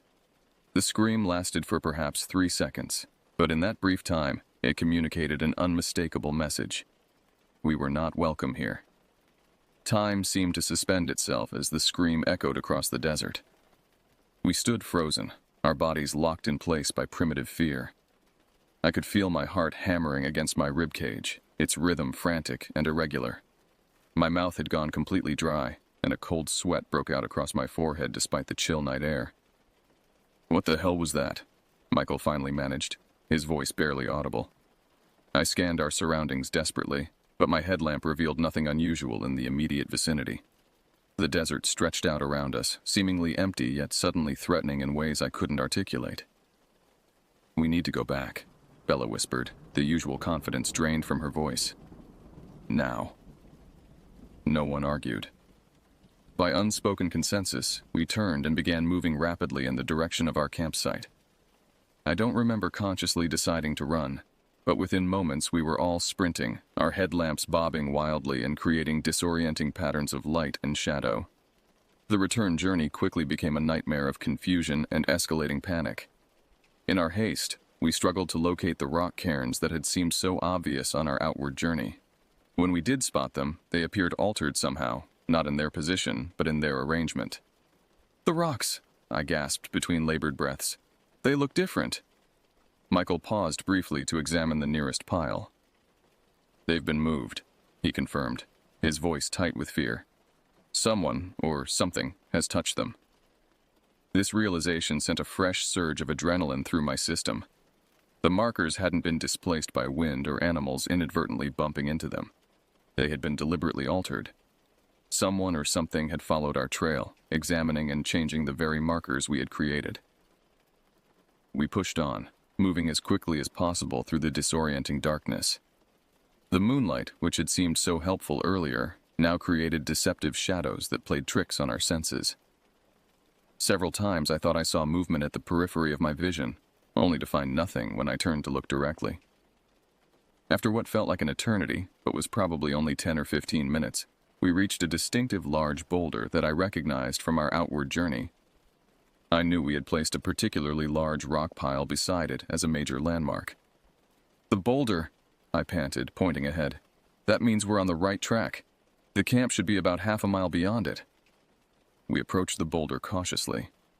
The rock pile was still there, but it had been completely dismantled and reassembled in a different configuration. The stones arranged in a pattern that seemed almost deliberate, but indecipherable. "Who could have done this?" Bella whispered, staring at the altered cairn. "Not who," Michael corrected, his voice strained. "What?" A new sound reached us then, a soft, rhythmic scraping that seemed to come from multiple directions simultaneously. It reminded me of footsteps, but not quite human, lighter, more numerous, yet purposeful in their cadence. "Run!" I urged, no longer caring about maintaining my composure. "Just run." We abandoned any pretense of careful navigation and simply fled, propelled by pure animal instinct. Somehow, whether by luck or some subconscious recognition of the terrain, we managed to stay on roughly the correct course. After a desperate sprint that left my lungs burning and legs trembling, the outline of our tent emerged from the darkness ahead. We reached our campsite and collapsed beside the tent, gasping for breath. The scraping sounds had ceased, or perhaps we had simply outrun them. For several minutes, none of us spoke, focusing instead on recovering from our flight and listening intently for any indication that we had been followed. "What do we do now?" Bella finally asked, her voice barely above a whisper. It was a good question. Despite our terror, we were still miles from any help, with no cell service and no vehicle access to our remote campsite until morning. "We should leave," I said firmly. "Pack up and hike to the road if necessary." Michael glanced at his watch. "It's nearly midnight. Hiking out now, in the dark, after what just happened." He didn't need to finish the thought. Whatever had been out there could still be between us and safety. "Then we fortify the camp and wait until dawn," Bella suggested, visibly trying to regain her composure. We quickly implemented what protective measures we could, gathering all our gear inside the tent, ensuring our headlamps and flashlights had fresh batteries, and positioning our walking sticks within easy reach to serve as impromptu weapons if needed. I found myself wishing we had brought something more substantial for self-defense, though I couldn't articulate exactly what we might need to defend against. By 12:30 a.m., we were huddled inside the tent, sitting back to back in a triangle formation that allowed us to monitor all sides. Outside, the desert had fallen into an unnatural stillness that was somehow more unnerving than any overt threat. "What do you think it was?" Michael asked, breaking the tense silence. "I don't know," Bella replied. "Maybe a mountain lion? They can make some pretty disturbing sounds." But we all knew this explanation was inadequate. Mountain lions don't rearrange rock piles or produce sounds that defy natural classification. "Whatever it was," I said, "it seemed intelligent. The way it followed us, altered our markers." I couldn't bring myself to complete the thought. At approximately 1:15 a.m., the sounds began again. Subtle at first, just a faint scraping at the perimeter of our campsite. Gradually, the noises intensified and multiplied, seeming to circle our tent at a consistent distance. Occasionally, we would hear what sounded like something brushing against the ground vegetation, or small rocks being displaced. "It's stalking us," Michael whispered, clutching his walking stick so tightly his knuckles had turned white. The hours crawled by with excruciating slowness. None of us slept. How could we? The sounds outside continued intermittently throughout the night, never close enough to suggest immediate danger, but never distant enough to allow relaxation. Twice, I thought I saw shadows moving past the tent walls, distinctly darker shapes against the moonlit backdrop of the tent fabric. At one point, around 3:30 a.m., a new sound joined the others, a soft, rhythmic tapping on the ground near our tent. It continued for approximately 15 minutes before stopping as abruptly as it had begun. "It's trying to wear us down," Bella suggested, her voice hoarse from tension. "Psychological warfare." The notion that whatever was out there might be employing deliberate tactics was perhaps the most disturbing thought of all. As the first hint of dawn lightened the eastern horizon around 5:45 a.m., the sounds finally ceased. We waited another 30 minutes, listening intently, before Michael cautiously unzipped the tent entrance and peered outside. "It's clear," he reported, though none of us felt particularly relieved. We emerged from the tent to find our campsite apparently undisturbed. There were no obvious footprints, no damaged equipment, no physical evidence of the night's terror, except for one detail that sent ice through my veins. Arranged in a perfect circle around our tent, at a radius of approximately 20 feet, were small piles of stones. They hadn't been there the previous evening. Each pile contained exactly 4 stones, balanced precariously one atop the other, all leaning slightly inward toward our tent. "We're leaving," I stated, and no one disagreed. We packed our gear with remarkable efficiency, spurred by the lingering fear and the mysterious stone arrangements surrounding our tent. Despite our exhaustion from the sleepless night, adrenaline kept us moving quickly. We spoke little during this process, each lost in private thoughts about what we had experienced. By 7:15 a.m., we were ready to depart. Before leaving, I felt compelled to inspect the area more thoroughly in daylight. While Michael and Bella finished securing the last items to our backpacks, I walked the perimeter of what had been our campsite. The circle of stone piles remained the only tangible evidence of our night visitors. I approached one of these structures cautiously, studying it from all angles before finally reaching out to touch it. The stones were cool and ordinary to the touch, unremarkable desert rocks like countless others scattered across the landscape. Yet their deliberate arrangement spoke of purpose and intelligence. As I completed my circuit of the campsite, I noticed something on the ground approximately 50 yards to the north, an area of disturbed earth that hadn't been there when we arrived. Moving closer, I discovered what appeared to be a shallow depression in the desert floor, roughly oval in shape and about 4 feet in length. It resembled nothing so much as a crude imprint of a human body, as if someone had lain there for hours watching our tent. I rejoined the others without mentioning this final discovery, fearing it might further delay our departure. We shouldered our packs and set off toward the park road where our vehicle was parked, moving at a brisk pace despite our fatigue. "I want to check something on the way back," I said as we approached the area where our night hike had begun. "The rock cairns we made yesterday. I want to see what happened to them." Bella looked reluctant, but nodded in agreement. Quickly, though. We diverted slightly from our direct route to examine the first few markers we had placed. Just as we had discovered during our terrified flight the previous night, every single cairn had been altered. Some had been completely dismantled and rearranged into new configurations. Others had additional stones added to them. A few had been expanded into more complex structures that bore a vague but unsettling resemblance to miniature human figures. "This isn't random vandalism," Michael observed, his voice tight. "There's a pattern here, a deliberate message." "I don't want to know what it means," Bella replied, already turning back toward our exit route. We reached our vehicle shortly before 9 a.m., finding it undisturbed, small comfort given the circumstances. As we loaded our gear, Ranger Martinez drove past on her morning patrol and stopped to check on us. "Heading out early?" she inquired, noting our haggard appearances in obvious haste. "Yes," I replied simply, unwilling to elaborate. She studied our faces for a moment, her expression unreadable. "Everything okay at 9 Points Raw?" I hesitated, uncertain how to respond. How could I explain what had happened without sounding completely irrational?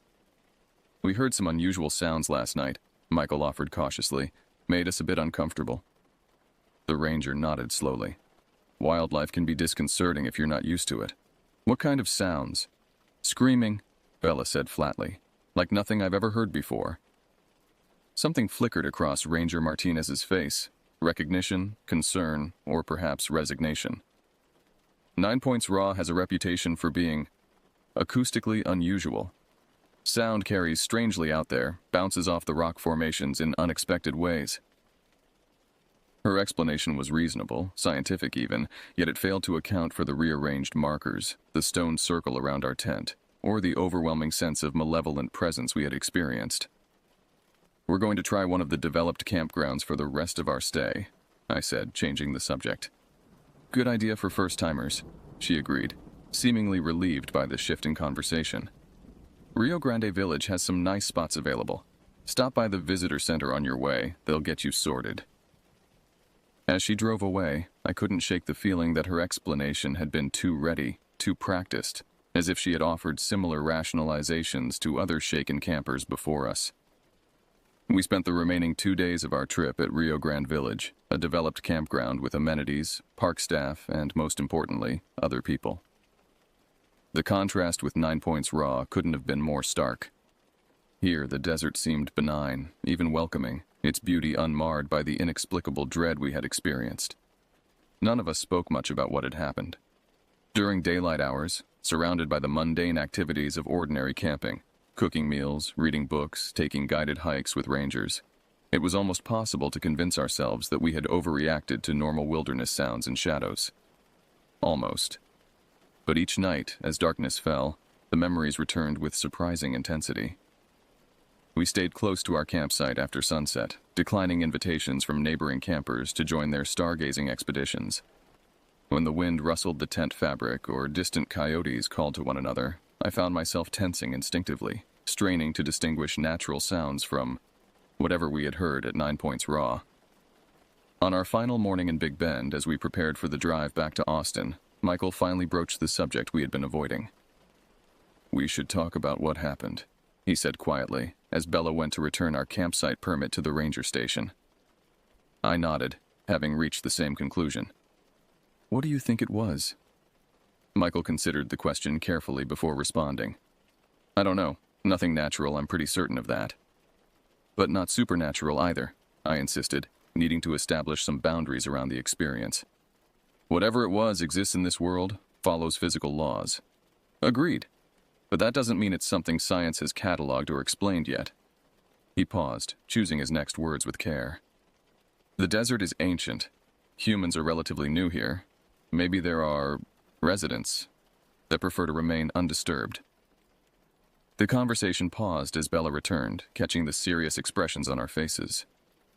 "Talking about it?" she asked, settling beside us. "Trying to," I admitted. "Have you come to any conclusions?" Bella was quiet for a moment, her usual confidence temporarily absent. "Only that I never want to experience anything like that again, and that there are aspects of this world we don't understand and maybe aren't meant to." The drive back to Austin was subdued, each of us processing the experience in our own way. As civilization gradually reappeared around us, first isolated ranches, then small towns, finally the outskirts of the city, I felt a peculiar mixture of relief and loss. The desert had frightened me profoundly, yet it had also shown me something rare in our modern world: genuine mystery, an encounter with the truly unknown. 3 years have passed since our trip to Big Bend. We still go camping occasionally, but always in developed areas, never in primitive sites. Michael and I have researched desert phenomena extensively, looking for rational explanations for what we experienced: unusual acoustics, rare atmospheric conditions, undocumented wildlife. Nothing we've found fully accounts for the events of that night. Bella moved to Colorado last year. Before leaving, she confessed that she still has nightmares about the screaming sound and the circle of stones. "I think about what might have happened if we'd stayed out there just a little longer," she told me, "if we hadn't run when we did." As for me, I've developed an unlikely fascination with desert ecosystems and their inhabitants, both known and unknown. I've read anthropological accounts of indigenous beliefs about desert spirits and guardians. I've studied the psychology of fear in isolated environments. I've even corresponded with a professor of acoustic engineering about sound propagation in desert topographies. None of it has provided satisfactory answers. Perhaps there aren't any, at least none that would fit neatly into our understanding of the world. What I know with certainty is this: for one night in the vastness of Big Bend National Park, something acknowledged our presence. Something followed our trail, examined our markers, surrounded our shelter, and let us know in no uncertain terms that we were trespassing. And sometimes, on particularly quiet nights when the wind is still, I find myself listening, not just hearing, but truly listening, to the darkness beyond my window, wondering if that inhuman scream might somehow reach all the way to my safe urban home, carried on currents of air from the ancient watching wilderness.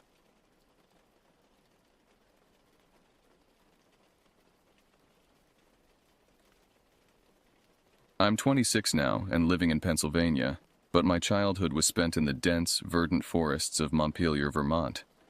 Those formative years shaped me in ways I'm only beginning to understand. Vermont isn't just a place on a map to me, it's where I learned how deceptive beauty can be. Growing up, I spent countless hours hiking mountain trails, swimming in pristine lakes, and exploring the expansive forests that blanketed the state like a thick green quilt. I knew Vermont had its hazards: black bears that occasionally wandered too close to residential areas, timber rattlesnakes in the more secluded regions, but I never imagined anything truly sinister lurked in those woods. My parents raised me to respect nature but never fear it. "The forest gives us everything," my father would say. "Clean air, wood for our fires, peace for our minds." He was right about most things, but not about this. Some places in those woods don't want to give, they only want to take. When I moved to Pennsylvania for work after college, I felt a strange relief washing over me. I couldn't explain it then, but part of me knew I needed distance from Vermont. The incident at Moss Glen Falls had damaged something inside me, left a wound that wouldn't quite heal. Looking back at photographs from my childhood, I noticed something now that escaped me then. A tension in my shoulders when outdoors, a vigilance in my eyes that shouldn't be present in a child so young. As if some primal part of me always knew something was watching from the tree line. Waiting. What happened on that summer day in 2021 confirmed what that childish instinct had been trying to tell me for years. There are things in this world that cannot be explained. Things that prey on our certainty that we understand the natural order. I've spent years trying to rationalize what I experienced, but some memories refuse to be sanitized by logic. I'm sharing this now, not to frighten you, but as a warning. Some wilderness paths should remain untraveled. Some experiences should remain unshared. But I can no longer bear the weight of this alone, so I write these words and hope you believe me. Or at the very least, consider that there might be more to those quiet woods than you've been led to believe. When I was 19, I was like most college students, perpetually exhausted, surviving on coffee, and desperate for escape from the crushing pressure of academics. Jasmine and I met in our Introduction to Psychology course at the University of Vermont. She was from Connecticut, a self-proclaimed city girl who had never truly experienced the wild heart of Vermont. One Wednesday in late July, after a grueling morning of summer classes and research papers, Jasmine dropped into the seat beside me in the campus coffee shop, her eyes bright with that particular gleam that always meant trouble. "I can't stand another minute in that stuffy library," she declared, pushing a strand of auburn hair behind her ear. "We need to get out of here, now." I looked up from my textbook, bleary-eyed and skeptical. "And go where exactly?" "Anywhere. Somewhere with water. Somewhere quiet. You're the local. Take me somewhere amazing." That was Jasmine, impulsive, demanding, infectious in her enthusiasm. The idea took root immediately. We could both use a break, and I knew just the place. "How about Moss Glen Falls?" I suggested. "It's about an hour drive from here. Beautiful waterfall, swimming holes, hiking trails, not many tourists on weekdays." The excitement in her eyes was all the answer I needed. We agreed to leave early the next morning, packing lunch, towels, and enough sunscreen to survive the July heat. What I didn't pack was caution. What I didn't bring was fear. Those would come later, unbidden and unwanted. That night, I dreamt of dark water rushing over stone, of shadows moving against the current. I woke sweating despite the air conditioning. A nameless dread settled in my chest. I dismissed it as pre-trip anxiety and went about preparing for our day out. The morning dawned bright and clear, the kind of perfect summer day that Vermont specializes in. Blue skies, gentle breeze, temperature hovering around 75 degrees.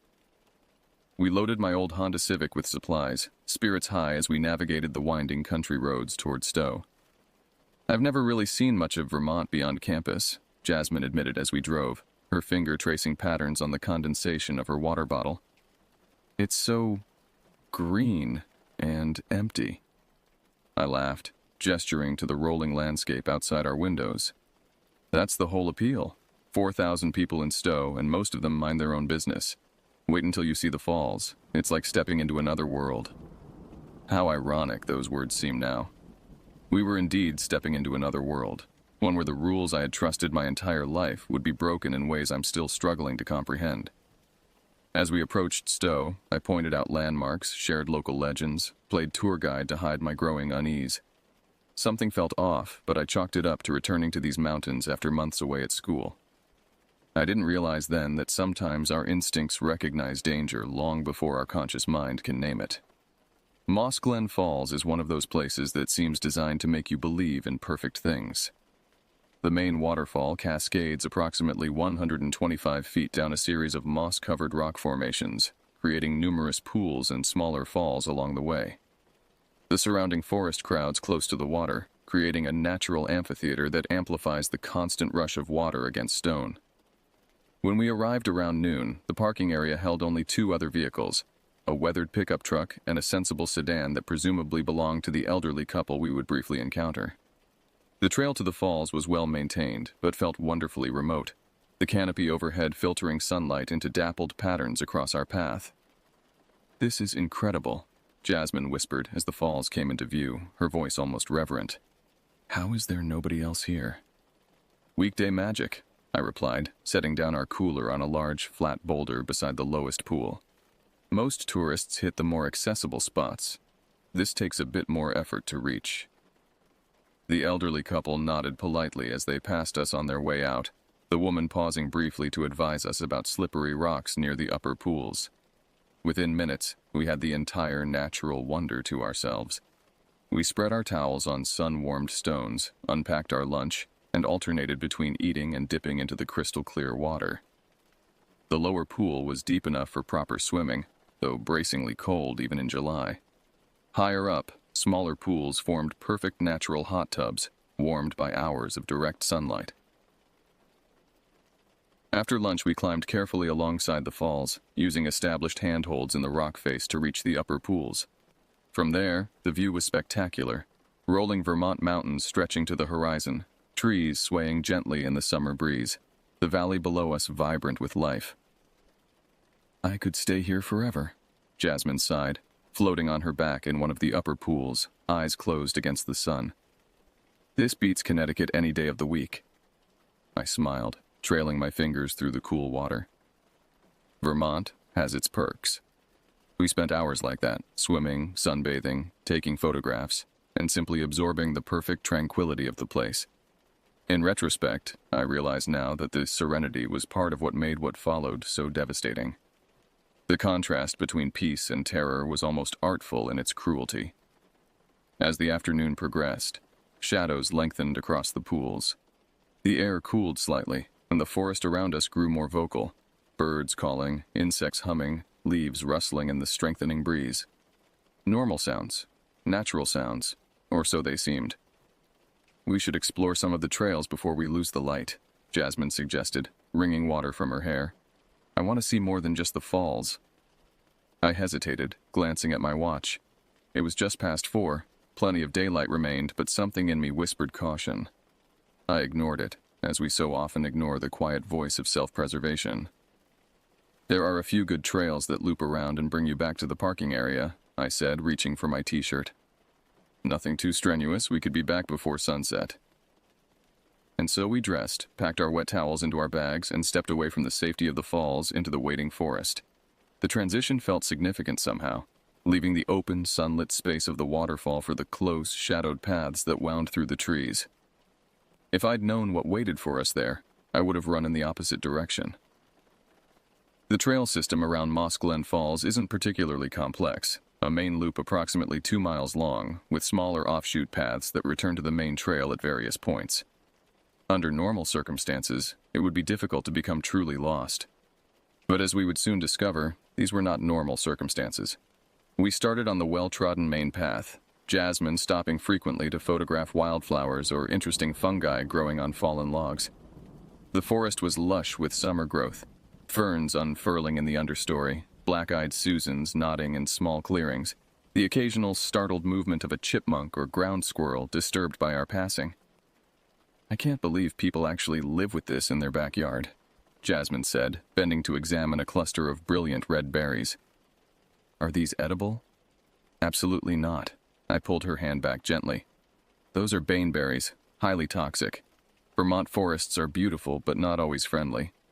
She straightened, looking slightly abashed. "City girl ignorance. Got it." We continued along the path, the conversation easy between us. I pointed out various plants and trees, sharing what knowledge I had accumulated during my childhood explorations. The summer forest was alive around us, vibrant with the business of growing, hunting, surviving. After about 30 minutes of walking, we reached a fork in the trail. The left path continued the main loop back toward the parking area, wider, obviously well-traveled. The right path was narrower, disappearing around a bend into a denser section of forest. "Which way?" Jasmine asked, looking between the two options. "Left is the main trail back," I explained. "Right is probably one of the smaller loops that eventually reconnects." Jasmine's expression turned mischievous. "Let's take the road less traveled, then." I should have insisted on the main path. I should have recognized the way the light seemed to drain from the right-hand trail, how the forest sounds dampened slightly in that direction. But I didn't, and so we turned right, stepping off the security of the main loop into the waiting embrace of the deeper woods. The path immediately narrowed, forcing us to walk single file. The tree canopy thickened overhead, reducing the already waning afternoon light to a dim, greenish glow. The air felt different here, heavier, more still, as if the forest itself was holding its breath. "It's cooler here," Jasmine observed, rubbing her arms, "and quieter." She was right. The bird calls had diminished, the insect chorus muted.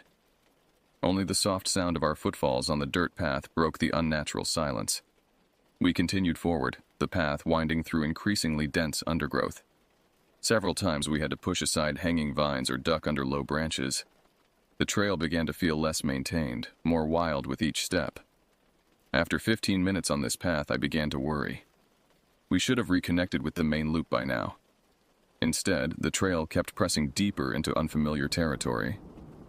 "I think we should turn back," I suggested, stopping to orient myself. "This doesn't seem to be looping around like it should." Jasmine paused ahead of me, frowning. "Just a little further. I want to see where it goes." Against my better judgment, I agreed. Just a little further. Those 4 words have preceded countless disasters throughout human history, and ours would be no exception. The path began to climb slightly, leading us up a gentle rise. At the top, it split again, this time into 3 barely distinguishable directions. None of them looked particularly well-traveled. "Okay, this is definitely not right," I admitted, frustration edging my voice. "We need to go back." Jasmine nodded, her earlier enthusiasm dimming as she glanced at her phone. "No service out here, and it's getting darker." We turned around, intending to retrace our steps to the first fork. But somehow, the path behind us no longer looked familiar. The forest had a way of shifting subtly around us, landmarks changing their appearance with the fading light. That was when I first felt it. The slight prickling sensation at the back of my neck, the feeling of being observed. I turned quickly, scanning the trees behind us, but saw nothing unusual. Just shadows gathering between trunks, darkness pooling in the understory. "Do you feel that?" I asked quietly. "Feel what?" Jasmine looked around nervously. "Like we're being, I don't know, watched." She shivered visibly. "I didn't until you said it. Thanks for that." We picked up our pace, trying to follow our original trail back. But each turn seemed to lead us further from where we thought we should be. The light continued to fade, and with it, our confidence in finding our way. We were lost, though neither of us wanted to admit it. Lost in a forest that suddenly felt much vaster and more menacing than it had just hours before. Time behaves strangely when you're lost. Minutes stretch into what feels like hours. Panic distorts perception. The summer sun was beginning its slow descent, casting long shadows through the trees. What had been a pleasant, warm day was transforming into something altogether different. "We've been walking for at least 40 minutes, Jasmine said, swatting at a mosquito on her arm. "We should have hit the main trail by now." She was right. Our clothes were damp with sweat, our skin increasingly covered in itchy mosquito bites. The bathing suits we wore beneath our clothes had dried uncomfortably against our skin, adding to our discomfort. I pulled out my phone, hoping for a signal, or at least enough battery to use the compass function. One bar flickered tantalizingly before disappearing. The compass spun uselessly, affected by something in the surrounding rocks or soil. "Let's try to be logical," I suggested, trying to keep my voice steady. "The falls are to the east of the parking lot. The sun sets in the west, so if we head toward the setting sun, we should eventually hit the main road." It was basic wilderness survival, something every Vermont child learned.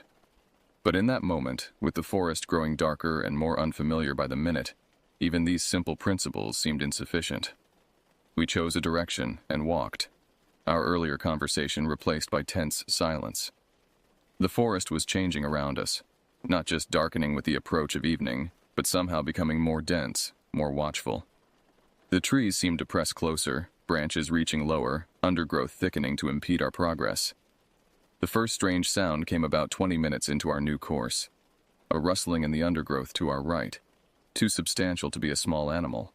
Too deliberate to be the wind. "What was that?"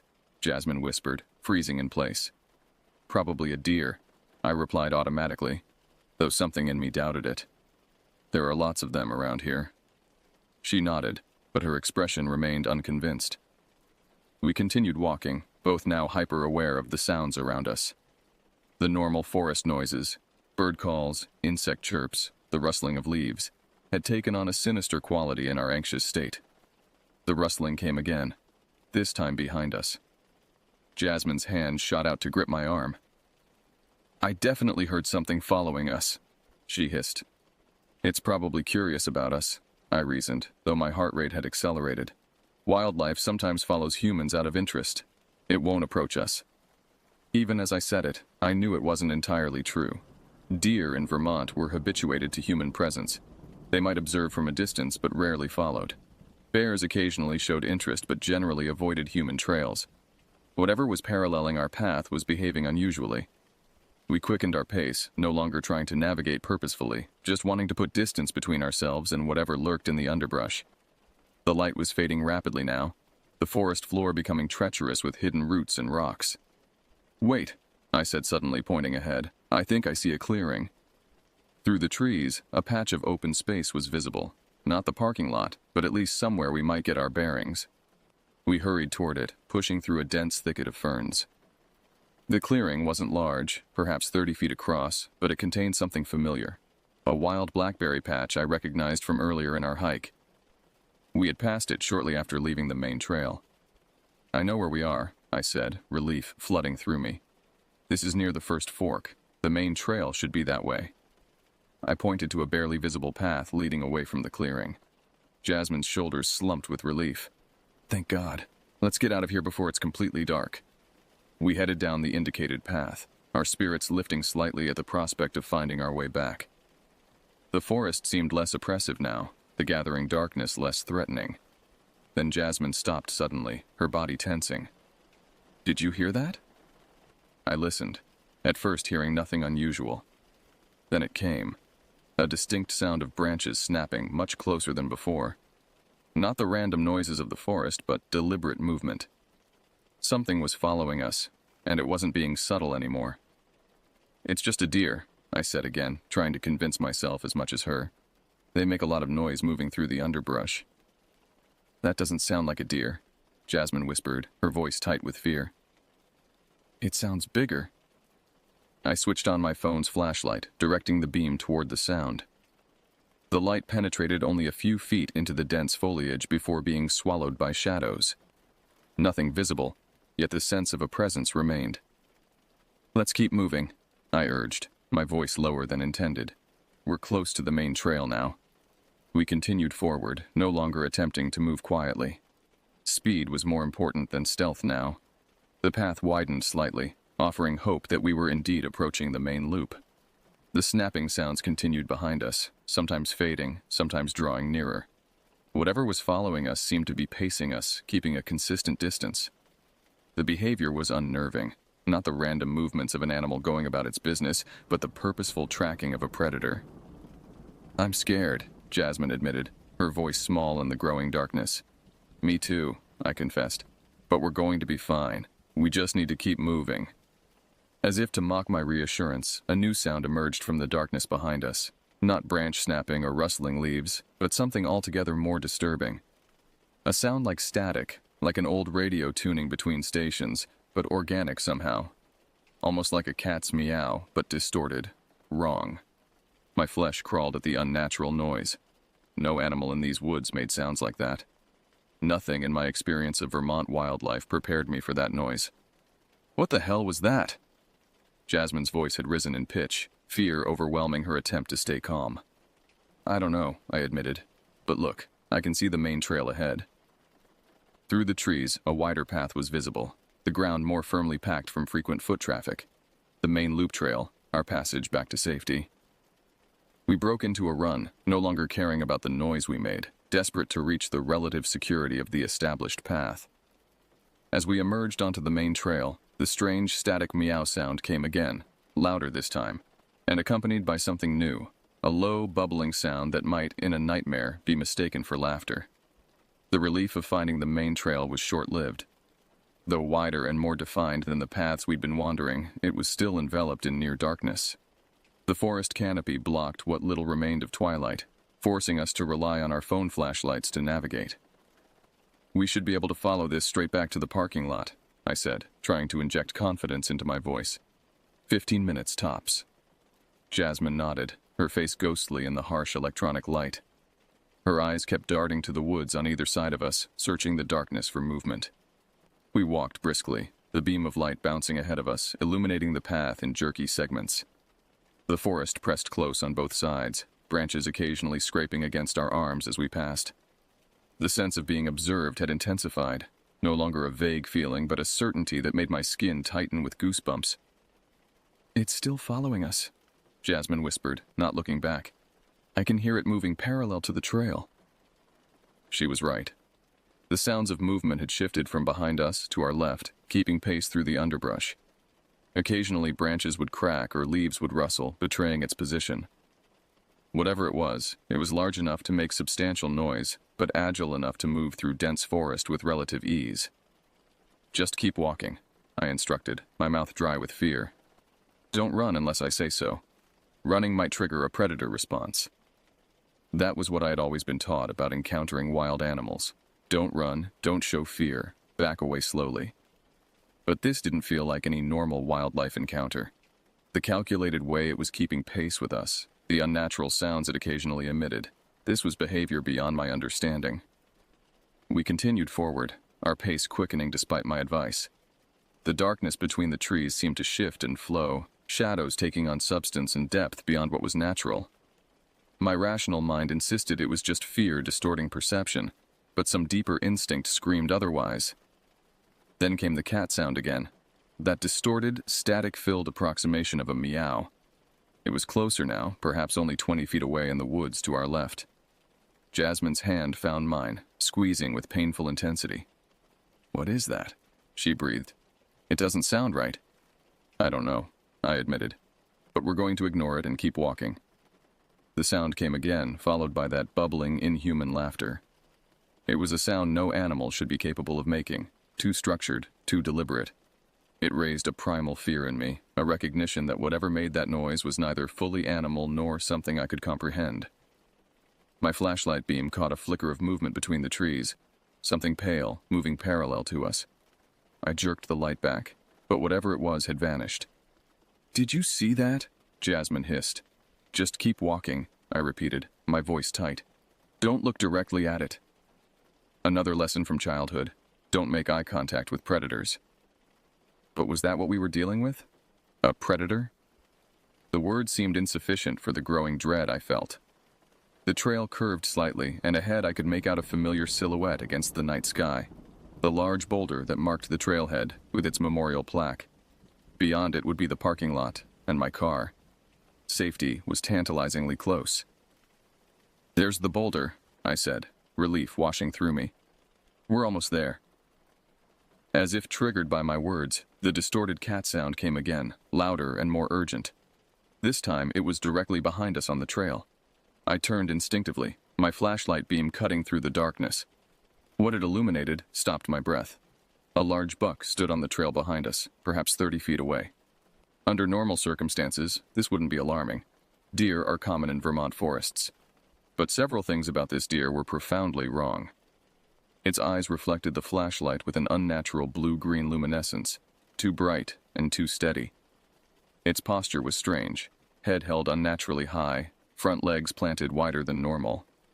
But most disturbing was its absolute stillness. No tail flick, no ear twitch, no shifting of weight. It stood completely motionless, like a taxidermied specimen rather than a living creature. "Don't move," I whispered to Jasmine. "Just back away slowly toward the boulder." We began to retreat, step by careful step, never turning our backs on the deer. It remained frozen, those glowing eyes fixed on us with an intelligence that no deer should possess. We had covered perhaps 10 feet when the impossible happened.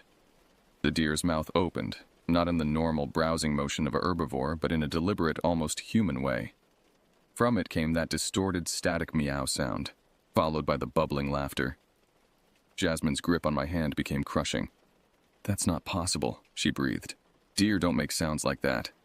"Keep moving," I urged, fighting the urge to run, almost to the boulder. The deer took a single step forward, its movement jerky and awkward, as if its joints worked differently than they should. Then another step, and another. It was following us down the trail, still making those impossible sounds. My mind struggled to process what I was seeing. This violated everything I knew about deer behavior, about natural law. Deer don't stalk humans. They don't laugh. They don't mimic other animals. What we were witnessing simply couldn't exist in the rational world I had always inhabited.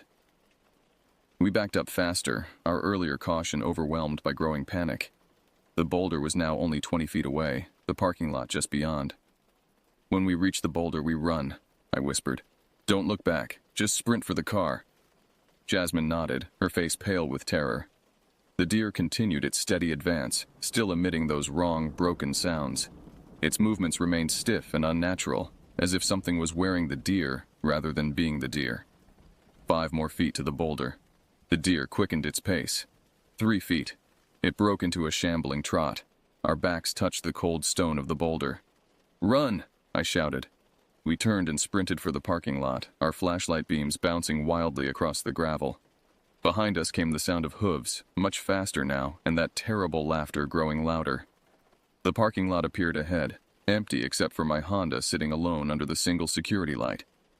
Jasmine reached it first, tugging desperately at the passenger door handle. "The keys!" she screamed. "Give me the keys!" I fumbled in my pocket, hands shaking so violently I could barely grip the key fob. Behind us, the sound of hooves on gravel grew closer. I didn't look back. Some instinct warned that seeing what pursued us might break something essential in my mind. I pressed the unlock button, the car's lights flashing in response. Jasmine yanked the door open and threw herself inside. I circled toward the driver's side, finally risking a glance behind me. The deer had stopped at the edge of the parking lot, standing motionless again in that unnatural posture. Its glowing eyes tracked my movement, its head tilting at an impossible angle. Then it did something no deer should be capable of.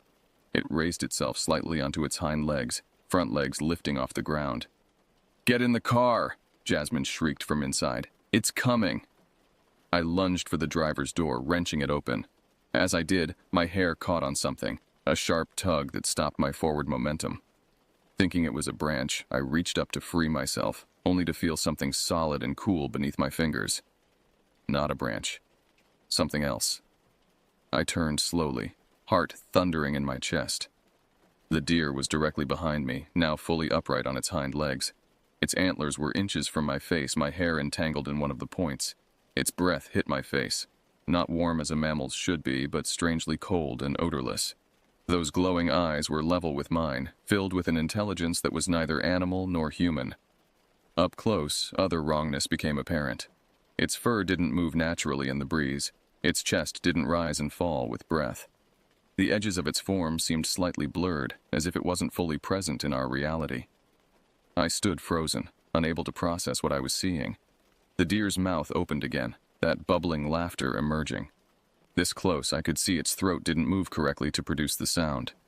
The noise simply happened, without the physiological processes that should accompany it. Time seemed suspended as we faced each other. Me, a terrified human girl, and this thing that wore the shape of a deer but was fundamentally something else. Something that shouldn't exist in a rational world. The spell broke when the deer leaned closer, its cold breath washing over my face. Primal terror surged through me, overwhelming logical thought. I screamed, a high, piercing sound that seemed to startle the creature. In that moment of its hesitation, I yanked my hair free from its antler, feeling strands tear from my scalp. I threw myself into the car, slamming the door behind me. "Drive!" I screamed at Jasmine, who had already scrambled into the driver's seat and started the engine. She didn't hesitate, flooring the accelerator before I'd even fully settled. The tires spun on gravel before finding purchase, launching us forward toward the access road. In the rearview mirror, I caught a final glimpse of the deer thing, still upright, still watching us with those glowing eyes. Neither of us spoke as Jasmine navigated the winding road down from the falls, her knuckles white on the steering wheel. Tears streamed silently down my face, my body shaking uncontrollably with delayed shock. What we had encountered defied explanation, violated the natural order I had trusted my entire life. It wasn't until we reached the main highway, streetlights illuminating the car interior, that Jasmine finally broke the silence. "What was that thing?" Her voice was barely audible, as if speaking too loudly might somehow summon it. "I don't know," I answered truthfully. "I really don't know." She glanced at me, her face still pale with fear. It wasn't a normal deer. The way it stood up, those sounds it made, that wasn't natural. "No," I agreed. "It wasn't." "Do you think—" She hesitated. "Do you think it was trying to hurt us?" I considered the question, trying to make sense of the encounter. I don't know what it wanted, but it was intelligent, deliberate. It was stalking us through the forest, herding us in a specific direction. Why did it let us go? That question haunted me more than any other. The creature could have attacked at any point during our ordeal. It had multiple opportunities, yet it seemed content to follow, to observe, to frighten rather than harm. Maybe it was just curious, I suggested, not believing it myself. Maybe we weren't what it was looking for. Or maybe, a darker part of my mind whispered, it got exactly what it wanted from us. Our fear, our panic, our fundamental understanding that the world contained things beyond our comprehension. We drove in silence for several miles, the distance from Moss Glen Falls gradually easing the immediate terror. But a deeper dread remained, a fundamental shift in how I viewed the forests I had once loved. We didn't discuss what happened at Moss Glen Falls when we returned to campus that night. By unspoken agreement, we separated at the dormitory entrance with mumbled goodbyes, each retreating to process the experience alone. In the days that followed, Jasmine and I tried to rationalize what we had encountered. We researched local wildlife, hunting forums, even Vermont folklore, searching for some explanation that would fit within our understanding of reality. Maybe it was sick, Jasmine suggested during one of our attempts at discussion. Chronic wasting disease can make deer behave strangely. CWD doesn't make deer stand on hind legs or mimic cat sounds, I countered. There's no disease that explains what we saw. We considered other possibilities, an elaborate prank by local teenagers, a wildlife monitoring robot gone haywire, even shared hallucination brought on by toxic fungi we might have inadvertently touched. None of these explanations satisfied either of us, but they were preferable to accepting what our experience suggested, that something existed in those Vermont woods that defied natural law. Jasmine transferred to a university in Connecticut the following semester. We maintained contact for a while through text messages and social media, but our communications were always strained, shadowed by the unspoken memory of what we had witnessed together. Eventually, we drifted apart, as if the bond forged by our shared experience was too painful to maintain. I remained at the University of Vermont, completing my degree, but I never returned to Moss Glen Falls. In fact, I found myself avoiding forests altogether, choosing urban parks for exercise, taking longer routes on highways rather than scenic drives through wooded areas. When friends suggested hiking trips, I invented excuses. Too much homework, a previous commitment, a sudden headache. The incident changed me in subtle but profound ways. I became hyper-vigilant in natural settings, constantly scanning tree lines for movement, startling at unexpected sounds. My sleep was frequently disturbed by nightmares featuring those glowing eyes, that unnatural laughter. I developed a particular aversion to deer, unable to view even the most innocuous roadside doe without my heart rate accelerating. After graduation, I moved to Pennsylvania for work, a deliberate choice to distance myself from Vermont's expansive forests. My apartment in Philadelphia is surrounded by concrete and steel, the nearest substantial wooded area miles away. This brings me comfort in ways I find difficult to explain to others. I've attempted to research similar encounters over the years, spending countless hours on obscure forums and websites dedicated to unexplained phenomena. Occasionally, I find accounts that echo elements of our experience: unusual animal behavior, strange sounds in remote forests, momentary glimpses of things that shouldn't exist. Most are easily dismissed as hoaxes or misidentifications, but some contain details too specific, too similar to what we witnessed to be coincidence. 4 years have passed since that day at Moss Glen Falls. I've largely rebuilt my life, created a version of normality that doesn't include frequent thoughts of what happened. I've even begun dating someone who enjoys outdoor activities, though I carefully steer our excursions toward open fields and beaches rather than forests. But sometimes in the moments between wakefulness and sleep, I find myself back on that dark trail, face to face with something wearing the shape of a deer, but fundamentally, other. In those moments, the carefully constructed rational explanations fall away, and I'm left with the terrifying possibility that what we encountered was something beyond our current understanding, something that exists in the shadows between what we know and what we fear. I still receive occasional texts from Jasmine, usually around the anniversary of our encounter. Brief messages checking that I'm okay, that I haven't returned to Moss Glen. I always respond with reassurances, never mentioning that I sometimes hear that distorted cat sound in perfectly ordinary situations. A radio being tuned, static on a phone call, the particular cry of certain birds at dusk. Whatever we encountered that day, it left an indelible mark on both of us. Not a physical scar, but something deeper, a fracture in our understanding of what is possible, what is real. A reminder that perhaps the ancient human fear of dark forests isn't merely cultural superstition, but evolutionary wisdom. I'm sharing this account not to frighten you, but as a warning. Most of Vermont's wilderness is exactly what it appears to be: beautiful, peaceful, worthy of respect, but not fear. But there are places, moments, where something else bleeds through, where the boundaries between what should exist and what does exist become dangerously thin. If you find yourself on a forest trail as darkness falls, and you hear sounds that shouldn't be there, laughter where there should be none, animal calls that sound almost but not quite right, don't investigate. Don't seek proof. Turn around, return to safety, and count yourself fortunate. Because some knowledge comes at too high a price. Some encounters leave shadows that never fully fade. and some creatures that walk in the Vermont woods were never meant to be understood by human minds.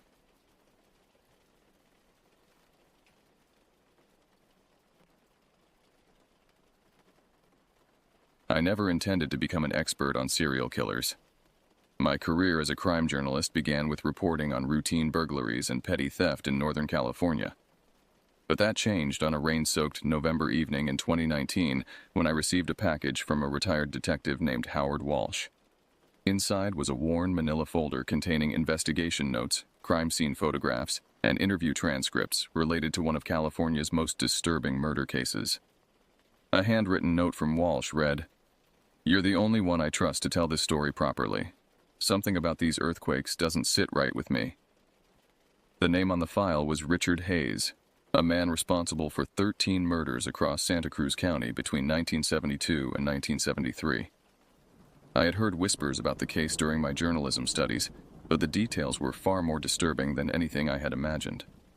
That night, as rain lashed against my apartment windows and distant thunder rolled across the bay, I began reading through the documents. The photographs made my stomach churn. Mutilated bodies arranged in ritualistic patterns, victims ranging from college students to elderly men, all connected by one man's twisted delusion about preventing earthquakes through human sacrifice. I called Walsh the next morning. "Why me?" I asked. "Why now?" "Because you're not afraid to look at the uncomfortable possibilities," he replied, his voice gravelly from decades of cigarettes. "And because there was a 5.4 magnitude quake last week, right after Hayes was denied parole for the 12th time. It's the third time it's happened. Denial of parole followed by seismic activity within days." I laughed nervously. "You can't possibly believe there's a connection." Walsh was silent for a long moment. "I don't know what I believe anymore. But I spent 30 years in law enforcement, and I've never seen a case that haunted me like this one. Something about his conviction, the absolute certainty in his eyes when he talked about the earthquakes, it got under my skin." I agreed to investigate, thinking I'd write a straightforward piece about a delusional killer and the detective who couldn't let the case go. But as I delved deeper into the Hayes case, speaking with witnesses who were still alive, visiting crime scenes that had long since been transformed by time, and corresponding with Hayes himself, the lines between coincidence and causality began to blur in ways that challenged my understanding of reality. What follows is my account of Richard Hayes, the earthquake killer, based on police records, court transcripts, personal interviews, and my own investigation. I've changed some names out of respect for the victims' families, but everything else is presented as I discovered it. Whether you see this as the chronicle of a deeply disturbed man or something more sinister depends on how comfortable you are with coincidence, and how willing you are to consider that perhaps not all of this world's terrors can be easily explained. Richard Hayes was born on April 12, 1948, in Monterey, California, the only child of Gregory Hayes, a decorated World War II veteran, and Maureen Hayes, a homemaker. From all accounts, the Hayes household operated with military precision under Gregory's iron-fisted rule. I tracked down Brian Wilson, Richard's childhood neighbor who now lives in a retirement community in Palo Alto. The father was strict but fair, Wilson told me over coffee in the community's garden. He wasn't abusive in the way we'd recognize today, but he ran that house like it was Fort Bragg. Everything had to be just so. According to school records I obtained, Richard was a remarkably well-adjusted child despite his rigid upbringing. His high school yearbook from San Lorenzo Valley High showed a handsome young man with a crooked smile and intelligent eyes, voted most likely to succeed by his peers.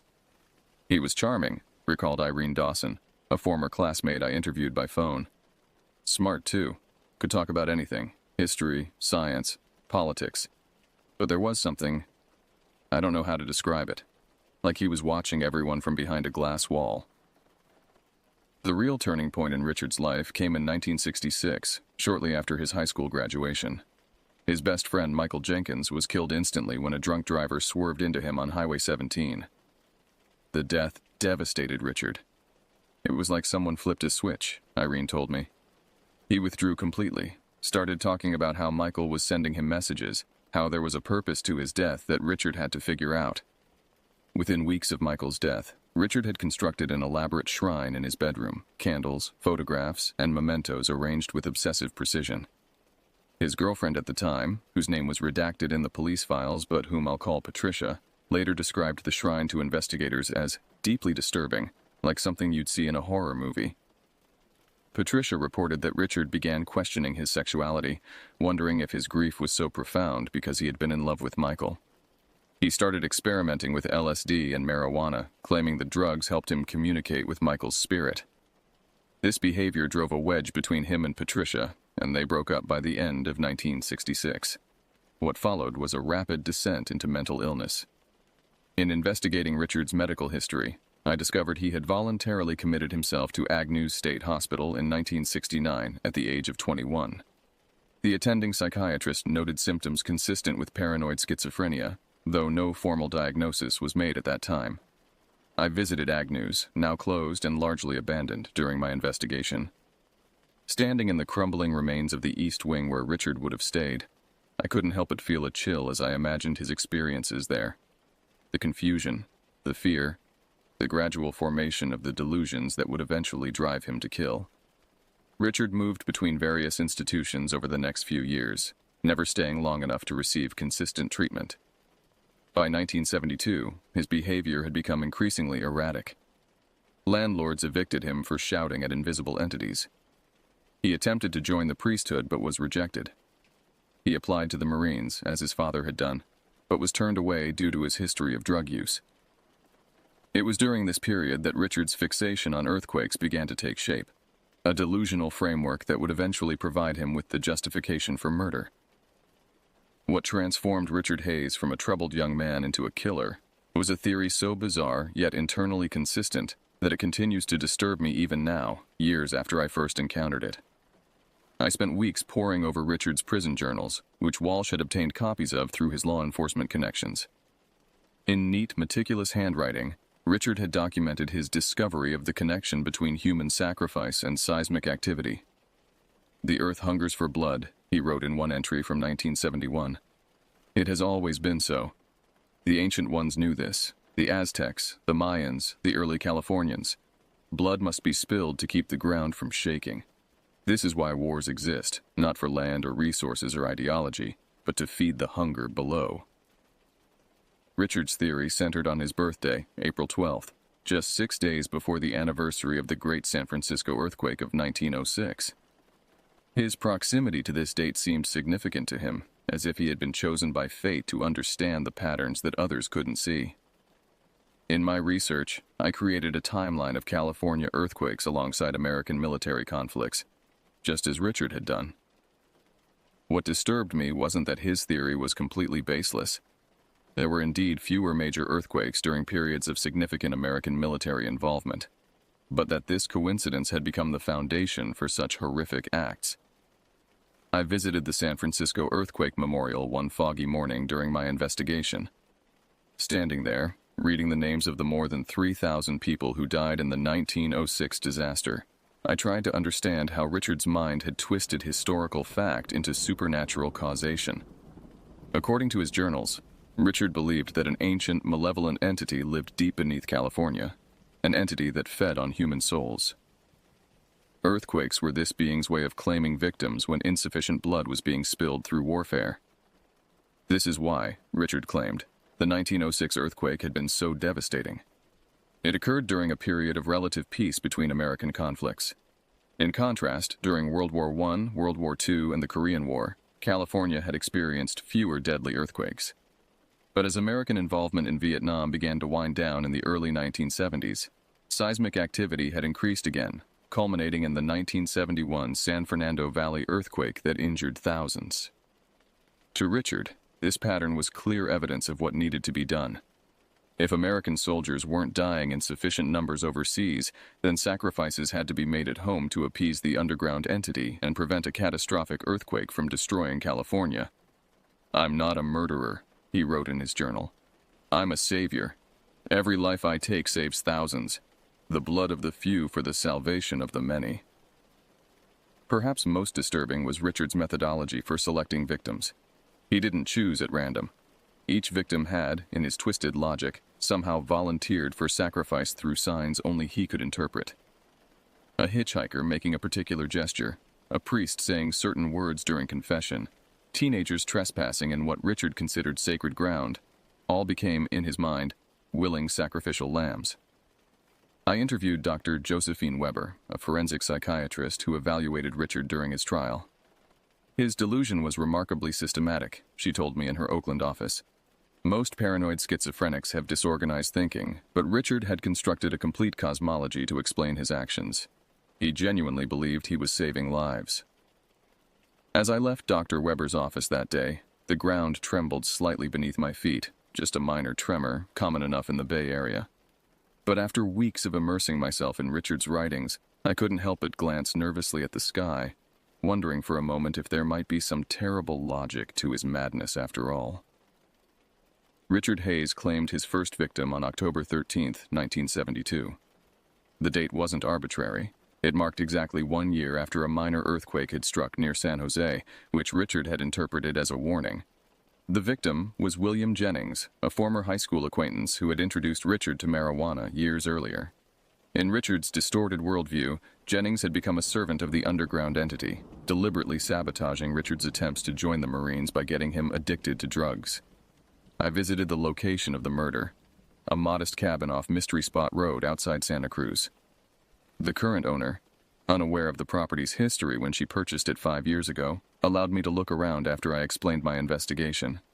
"I've always felt something strange here," she told me as we walked through the small living room where Jennings had died. "Like the air is heavier, I thought it was just the isolation being surrounded by these redwoods. Now I wonder." According to police reports, Richard had tracked Jennings to this cabin after discovering he had moved from his previous residence. But when he arrived, he found not Jennings, but a woman named Rebecca Foster, who had recently purchased the property from him. In a moment that demonstrates the calculated nature of Richard's actions despite his mental illness, he convinced Foster to give him Jennings's new address in Santa Cruz. He then drove to the address, talked his way inside, and shot both Jennings and his roommate at close range with a .22 caliber pistol. What happened next revealed the ritualistic nature of Richard's killings. He mutilated both bodies, arranging them in positions that, according to his journals, would maximize the spiritual energy released for the earthquake entity. Police photographs that I've chosen not to describe in detail show a level of ritualistic precision that contradicts the image of a man completely lost to psychosis. After killing Jennings and his roommate, Richard returned to Foster's cabin. In what investigators later determined was a move to eliminate the witness who could connect him to Jennings, he shot Foster and her 2 young sons, ages 4 and 9. Standing in that cabin, I felt a profound sense of dread as I imagined the scene. A young mother and her children, their lives ended by a man who believed he was performing a necessary sacrifice to save countless others. "The first is always the hardest," Richard wrote in his journal entry that night. "But the earth drank deeply. I felt the gratitude from below. The tremors that might have destroyed cities have been satisfied with these 5 souls." Police initially attributed the Foster family murders to drug connections, as Foster's estranged husband had been involved in narcotics trafficking. This misinterpretation allowed Richard to continue his killing spree unchecked for months. I spoke with retired Detective Michael Rodriguez, who had been a junior officer assigned to the Foster case. "We were looking in completely the wrong direction," he admitted as we sat in his garden in Watsonville. "We were convinced it was a drug hit. The idea that someone would kill a mother and her children as part of some earthquake prevention ritual, it wasn't even on our radar." Rodriguez's eyes grew distant as he recalled the crime scene. "Those kids, I still see their faces in my dreams. And to think that while we were chasing down drug connections, Hayes was out there selecting his next victims. That's the part that still haunts me." As I left Rodriguez's home that evening, the weight of what Richard had done, and what was still to come, sat heavily on my shoulders. 5 lives had been extinguished, and no one had connected the dots. Richard was free to continue his mission, convinced that his actions were preventing a catastrophe rather than creating one. Between October 1972 and February 1973, Richard Hayes's killing methodology evolved into an elaborate ritual that reflected his deepening delusion. Each murder was carefully planned, yet, paradoxically, he believed he wasn't choosing his victims. They were being offered to him by the underground entity. I obtained access to Richard's personal calendar from this period, preserved as evidence by the Santa Cruz County District Attorney's Office. The document is disturbing not for what it explicitly states, but for its mundane appearance. Movie times and laundry reminders interspersed with cryptic symbols that, investigators later determined, marked days when Richard believed the signs indicated a sacrifice was needed.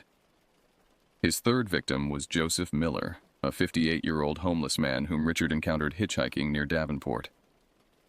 According to Richard's confession, Miller made a specific gesture, touching his temple with his index finger, that Richard interpreted as a sign that Miller was volunteering to be sacrificed. Richard picked Miller up, drove him to a secluded location off Highway 1, and asked him to look at the car's engine, claiming it was making a strange noise. When Miller leaned over the engine, Richard struck him repeatedly with a baseball bat. In his journal, Richard wrote, "The vagrant was Jonah reborn. He spoke to me telepathically. Pick me up, throw me over the boat, kill me so that others shall live. I am merely the instrument of his sacrifice, not its author." The murder scene, which I visited on a foggy morning in January 2020, is now an unremarkable turnout overlooking the Pacific. Standing there, watching the waves crash against the rocks below, I tried to imagine the violence that had occurred in this peaceful spot. A small wooden cross, weathered by salt air and time, had been placed near the edge of the cliff, not for Miller, whose body was found miles away, but for a teenager who had died in a car accident years later. The coincidence of memorials for unrelated deaths gave me chills. Richard's fourth victim represented a shift in his selection process. Gwendolyn Morrison, a 24-year-old university student, was running late for a job interview when she decided to hitchhike along Highway 9. Richard picked her up, drove her to a remote area near Boulder Creek, and stabbed her multiple times. What distinguished this murder from the others was its aftermath. Richard dismembered Morrison's body and arranged the parts along Henry Cowell State Park Road in what he called a sacrificial distribution, designed to maximize the spiritual energy across the fault line. A park ranger discovered Morrison's remains the following morning. The shock of finding a young woman's dismembered body scattered along a scenic forest road sent shockwaves through the community. For the first time, people began locking their doors in an area known for its safety and tranquility. I interviewed the ranger, now in his 70s, and still visibly shaken by what he had found that day. "I've seen dead bodies before. Car accidents, drownings, even a suicide," he told me at his home near Felton. "But nothing prepares you for something like that. It wasn't just that she was dead. It was the deliberate arrangement, like some kind of horrible artwork. That's when I knew we weren't dealing with an ordinary killer." Richard's fifth murder took place at St. Anne's Catholic Church in Los Gatos. Father Gregory Bennett, a 65-year-old priest who had served as a resistance fighter in France during World War II, was hearing confessions when Richard entered the booth. According to witnesses, Richard confessed to his previous murders, then interpreted Father Bennett's response as an offer to become the next sacrifice.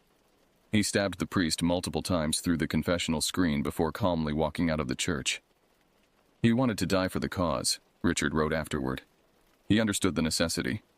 He gave himself willingly to prevent the shaking of the earth." As I sat in that same church during my investigation, watching parishioners light candles and kneel in prayer, I was struck by the contrast between the peaceful sanctuary and the violence that had occurred there. A small plaque commemorating Father Bennett hung near the confessional, describing him as a servant of God who had died in service to his faith. The plaque made no mention of how he died or who killed him. By January 1973, Richard's delusion had reached its apex.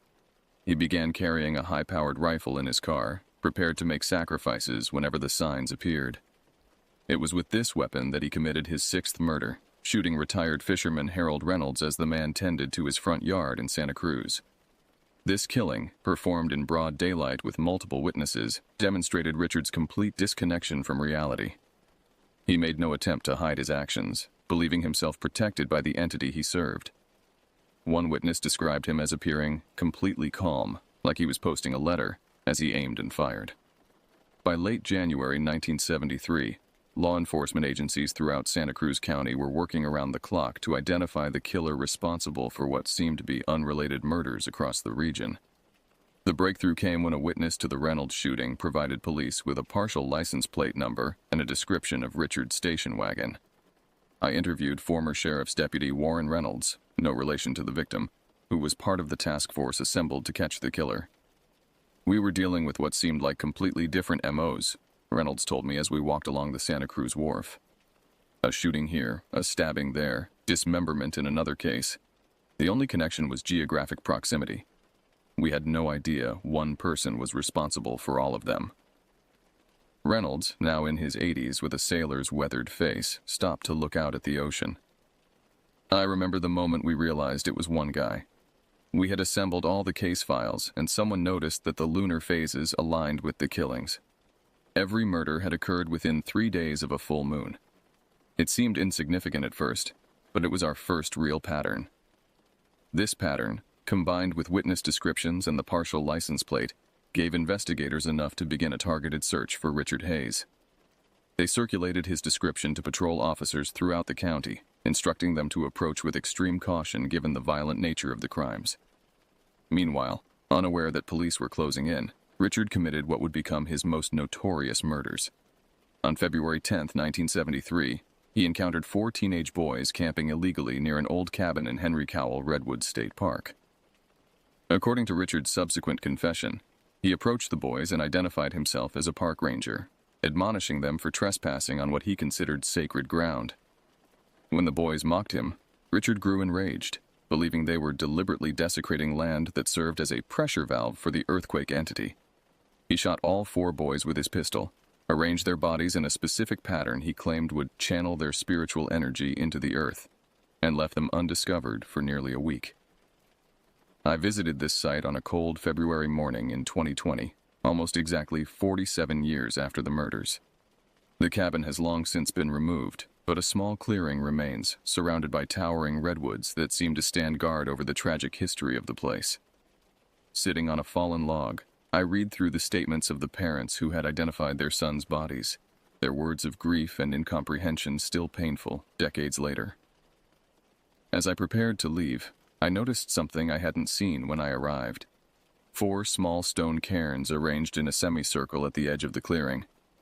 Each had been carefully constructed and maintained, suggesting recent visits. I asked a park ranger about them later, and he shrugged. They appeared a few years ago. We assume they're memorials for those boys, but no one's ever claimed responsibility for building them. The timing of these final murders proved crucial to the investigation. 3 days after the boys were killed, on February 13, 1973, Officer James Barnett spotted Richard's station wagon at the intersection of Highway 9 and Coral Street in Santa Cruz. He immediately called for backup, but, seeing the rifle clearly visible on the passenger seat, decided to make the stop before Richard could drive away. "I thought I was going to die that day," Barnett told me when I tracked him down at his retirement home in Arizona. I'd seen the crime scene photos. I knew what this guy was capable of. But when I approached the car with my weapon drawn, he just looked at me with this eerily calm expression and put his hands on the steering wheel. He said, "I've been expecting you. The work is done for now." Richard Hayes was taken into custody without resistance, ending a 4-month killing spree that had claimed 13 lives. But as investigators would soon discover, the horror of his crimes was matched only by the bizarre logic that had motivated them. I've listened to the audio recordings of Richard Hayes' confession dozens of times. What strikes me is not just the content, but the tone, measured, articulate, almost professorial as he explains his theory about earthquakes and human sacrifice. There's no remorse, no recognition of the suffering he's caused, only a calm certainty that his actions were necessary and justified. "You have to understand the patterns," Richard told detectives in the initial interview. Between October 13, 1972 and February 13, 1973, there wasn't a single earthquake in California. Not one. That's unprecedented. That's because of me. Because of the sacrifices I made. When a detective pointed out that California often goes months without significant seismic activity, Richard smiled knowingly. That's what they want you to think. The government suppresses the data. They know about the entity below. They've always known. The interrogation room where Richard confessed is still in use at the Santa Cruz County Sheriff's Office. I sat in the same chair where he had sat, facing the same institutional green walls, trying to understand the mind of a man who could kill so methodically while believing he was saving lives. Richard's confession extended over 3 days, during which he provided details about each murder that only the killer could have known. He drew diagrams showing how he had arranged his victims' bodies to maximize the spiritual energy transferred to the underground entity. He recited conversations with victims that had never been made public. He described murder weapons that had not yet been recovered. Most disturbing was his absolute lack of remorse. When shown photographs of his victims, including the children he had killed, Richard expressed no emotion. They were chosen, he said simply. Their sacrifice meant something. Their deaths had purpose. Dr. Melissa Rivera, the court-appointed psychiatrist who examined Richard prior to his trial, shared her notes with me on the condition that I not quote directly from them. What emerges from her assessment is a portrait of a man whose mental illness had created an internally consistent but completely delusional worldview, one in which murder was not only justified but necessary for the greater good. Rivera diagnosed Richard with paranoid schizophrenia, complicated by religious delusions and possibly temporal lobe epilepsy. She noted that despite his psychosis, Richard retained the ability to plan his crimes, avoid detection, and function in society, factors that would ultimately lead to his being found legally sane at trial. Perhaps the most chilling aspect of Richard's confession came when he was asked if he would have continued killing had he not been apprehended. "Of course," he replied without hesitation. "The work is never done. The Earth's hunger is never satisfied. Someone has to feed it, if not with war, then with sacrifice." Richard Hayes was charged with 13 counts of first-degree murder. His trial began in July 1973, with the sole question being whether he was legally sane and therefore responsible for his actions. The prosecutor in the case, District Attorney Martin Reynolds, again no relation to the victim, built his case around Richard's methodical planning and efforts to avoid capture, arguing that these demonstrated an awareness that his actions were wrong. The defense countered with extensive testimony about Richard's mental illness and his genuine belief that he was preventing earthquakes. In August 1973, after just 7 hours of deliberation, the jury found Richard guilty of 2 counts of first-degree murder for the killings of William Jennings and Rebecca Foster, considering these to show premeditation and awareness of wrongdoing. For the other 11 murders, he was found guilty of second-degree murder, the jury accepting that these were more impulsive acts driven by his delusions. Richard Hayes was sentenced to life imprisonment in California State Prison. He has been denied parole 11 times since becoming eligible in 1983, with psychologists consistently finding him still delusional and dangerous despite decades of treatment. I corresponded with Richard during my investigation, receiving 3 letters that maintained his earthquake theory with unwavering conviction. "The evidence is clear for those willing to see it," he wrote in his final letter. "Every time they deny my parole, the earth shakes within days. They know I'm right. They've always known."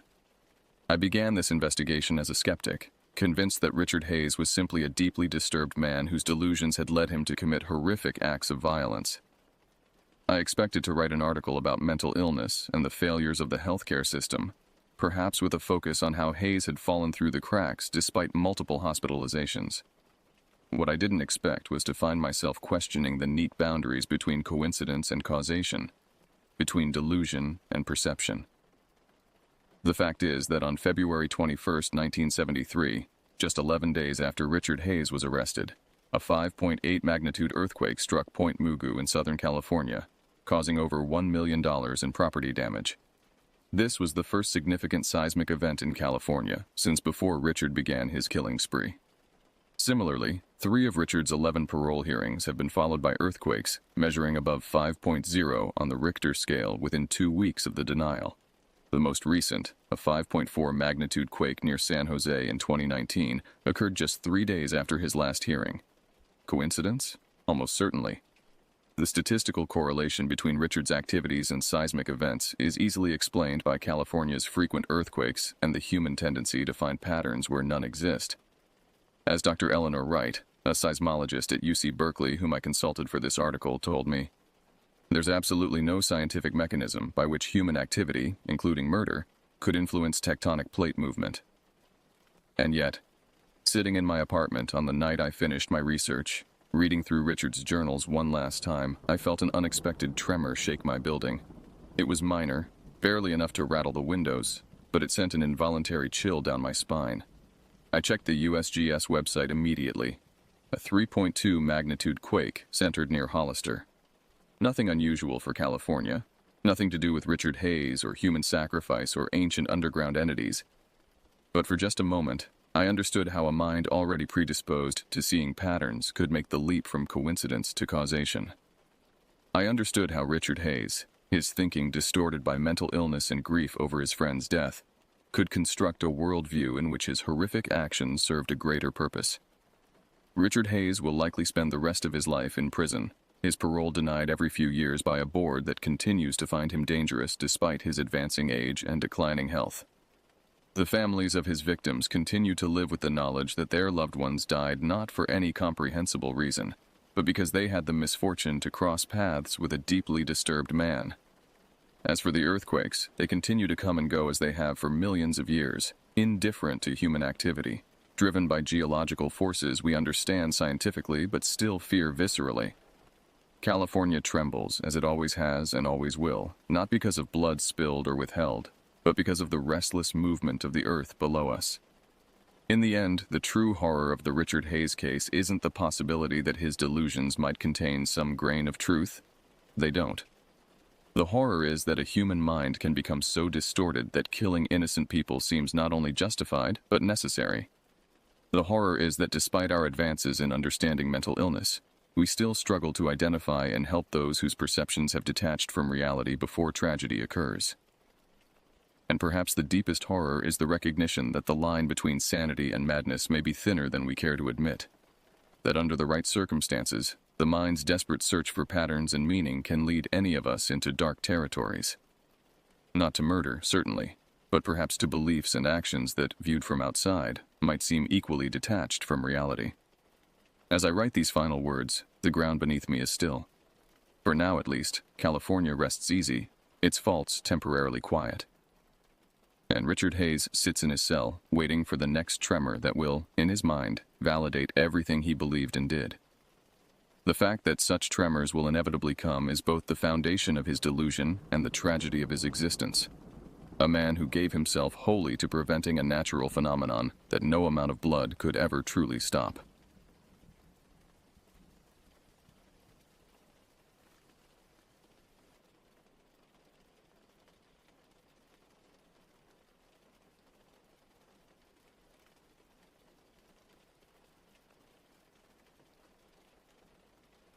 The crunch of pine needles beneath Ramon's boots echoed through the still forest as he hiked the winding trail.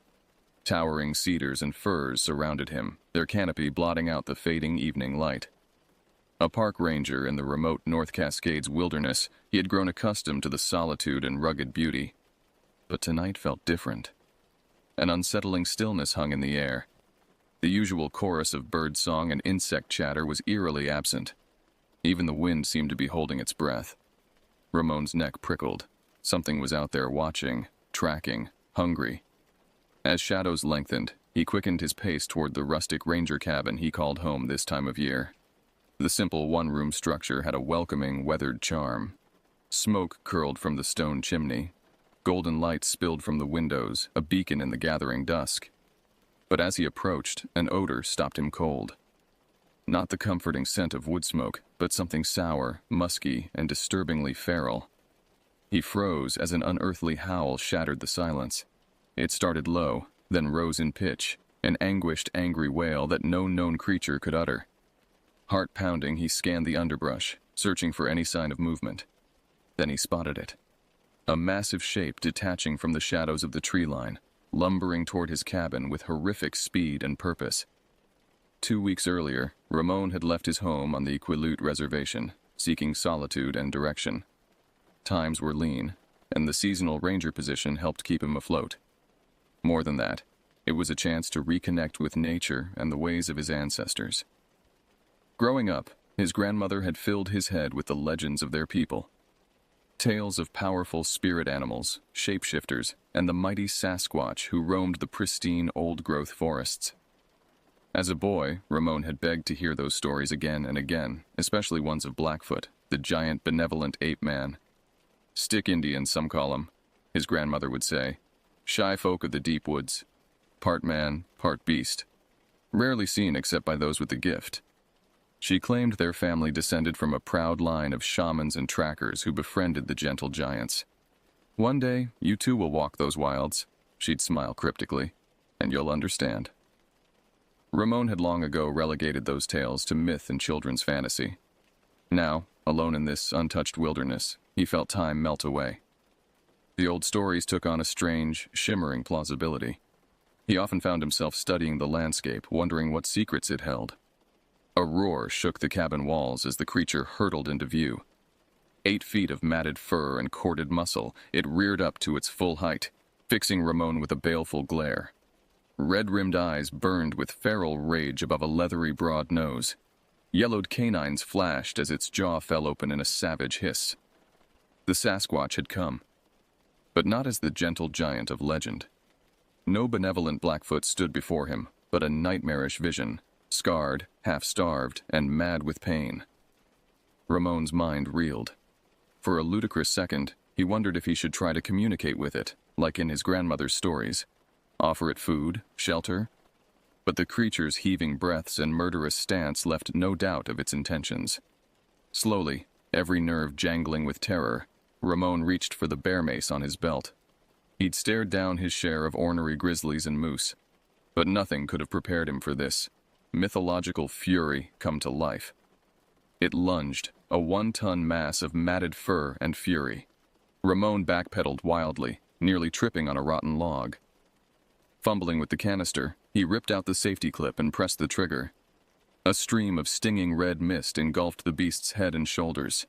The Sasquatch howled in surprise and agony, pawing at its face. Ramon seized his chance, racing for the cabin door. If he could just get inside, grab his rifle.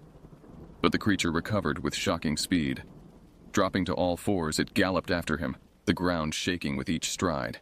A giant's paw swiped for him, missing by inches and splintering the door frame.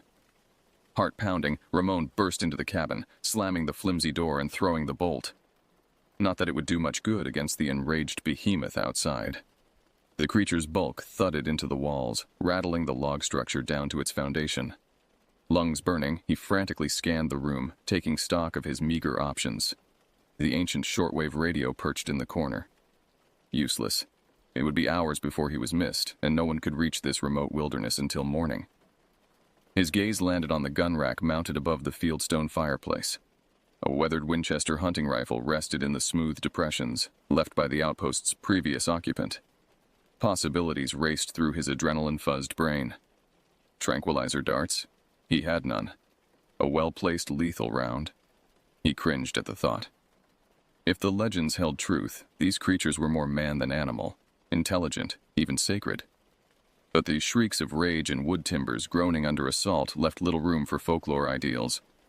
Trembling, he plucked the rifle from the rack and checked the chamber. Loaded. The cold math settled over him. It was him or the beast. The Sasquatch's onslaught relented for a breath. An uncanny intelligence shone in its eyes as it circled the cabin, searching for a weak point. A broken window, an unlatched cellar hatch. Ramon had precious moments to form a plan before it exploited an opening.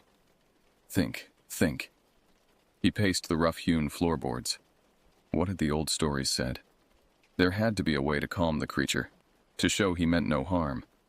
In the tales, the Sasquatch had always retreated to their mountain dens to lick their wounds and regroup. If he could just buy himself a little time. Then it hit him.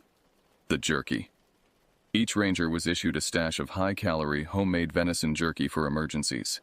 It hung in a tattered burlap sack from one of the roof beams. If the creature was starving or hurt, maybe the offering of food would show he wasn't a threat. Maybe it would be enough to convince the beast to return to the deeper woods. Heart hammering, he grabbed the sack and moved to the window. The Sasquatch crouched in the cabin's shadow, nervously shifting its weight from foot to foot. In the fading light, Ramon could make out more details of the creature's plight. Ribs protruded from its patchy fur. A festering wound marred its right thigh, the flesh around it inflamed and seeping. No wonder it had been driven to such uncharacteristic aggression. It was hurt, starving, and clearly terrified. Slowly, telegraphing his movements, Ramon unlatched the window and pushed it open. The Sasquatch whirled to face him, lips curling back from its tombstone teeth. Ramon froze, then gently tossed the open sack of jerky out onto the grass. "Easy now," he murmured, hoping his tone would soothe the agitated beast. "No one's gonna hurt you, just take it and go." The creature's nostrils twitched as the savory scent of cured meat reached it. For a long moment, it remained tensed to spring, gaze flicking between Ramon and the peace offering. Then, to Ramon's overwhelming relief, it reached one shaggy arm out and snatched the bundle. In 3 economical bites, it wolfed down the contents. A plaintive groan escaped it, clearly still unsatisfied. Acting on instinct, Ramon ducked out of sight, grabbed the second emergency supply bag of jerky, and lobbed it through the window. The Sasquatch grunted in what sounded like surprise, then quickly downed the additional rations. As it chewed, it studied Ramon, head cocked to the side. He tried not to wither under the intensity of that stare, forcing himself to meet its eyes. Something weary and almost sorrowful passed over the creature's face. Then, casting one last look at the cabin, it turned and loped into the tree line. Ramon sagged against the wall, rifle slipping from his numb hands. Adrenaline drained from him in a dizzying rush. He'd survived. And more than that, he'd gotten through to the beast. Proven he wasn't a threat. The only question now was what would the creature's next move be? 3 days passed without further sign of the Sasquatch. Ramon went about his ranger duties in a distracted haze, jumping at every noise, every rustle in the undergrowth. He couldn't shake the feeling of being watched, of some unseen guardian tracking his every move through the trees. On the 4th morning, he emerged from the cabin to find an offering on his porch. The broken carcass of a mature mule deer, its throat neatly torn out. A macabre gift, but a gift nonetheless. He understood the message clearly. The Sasquatch was trying to return his kindness, however gruesomely, to feed him as he had fed it. Seeing that vulnerability, that capacity for connection in a creature out of legend, rattled him. It brought his grandmother's parting words back with startling clarity. "One day you will walk those wilds," she'd said, "and you'll understand." Now, staring at the peace offering at his feet, Ramon finally did. The Sasquatch was no bloodthirsty monster, no campfire fiction. They were a piece of this forest as much as the pines and cliffs and glimmering mountain streams. Something to be respected, not feared. Stooping beside the deer, Ramon pressed his palm to its coarse pelt and bowed his head. "Thank you," he murmured to the creature he now knew was observing from the pines. "I understand now." Miles away, Blackfoot stood concealed in a copse of cedars and watched the human kneel beside his gift. The man-creature's scent was not like the others. Something of the deep woods clung to him, a mark of kinship. One of the quiet ones, who had long shared this forest in reverent stewardship.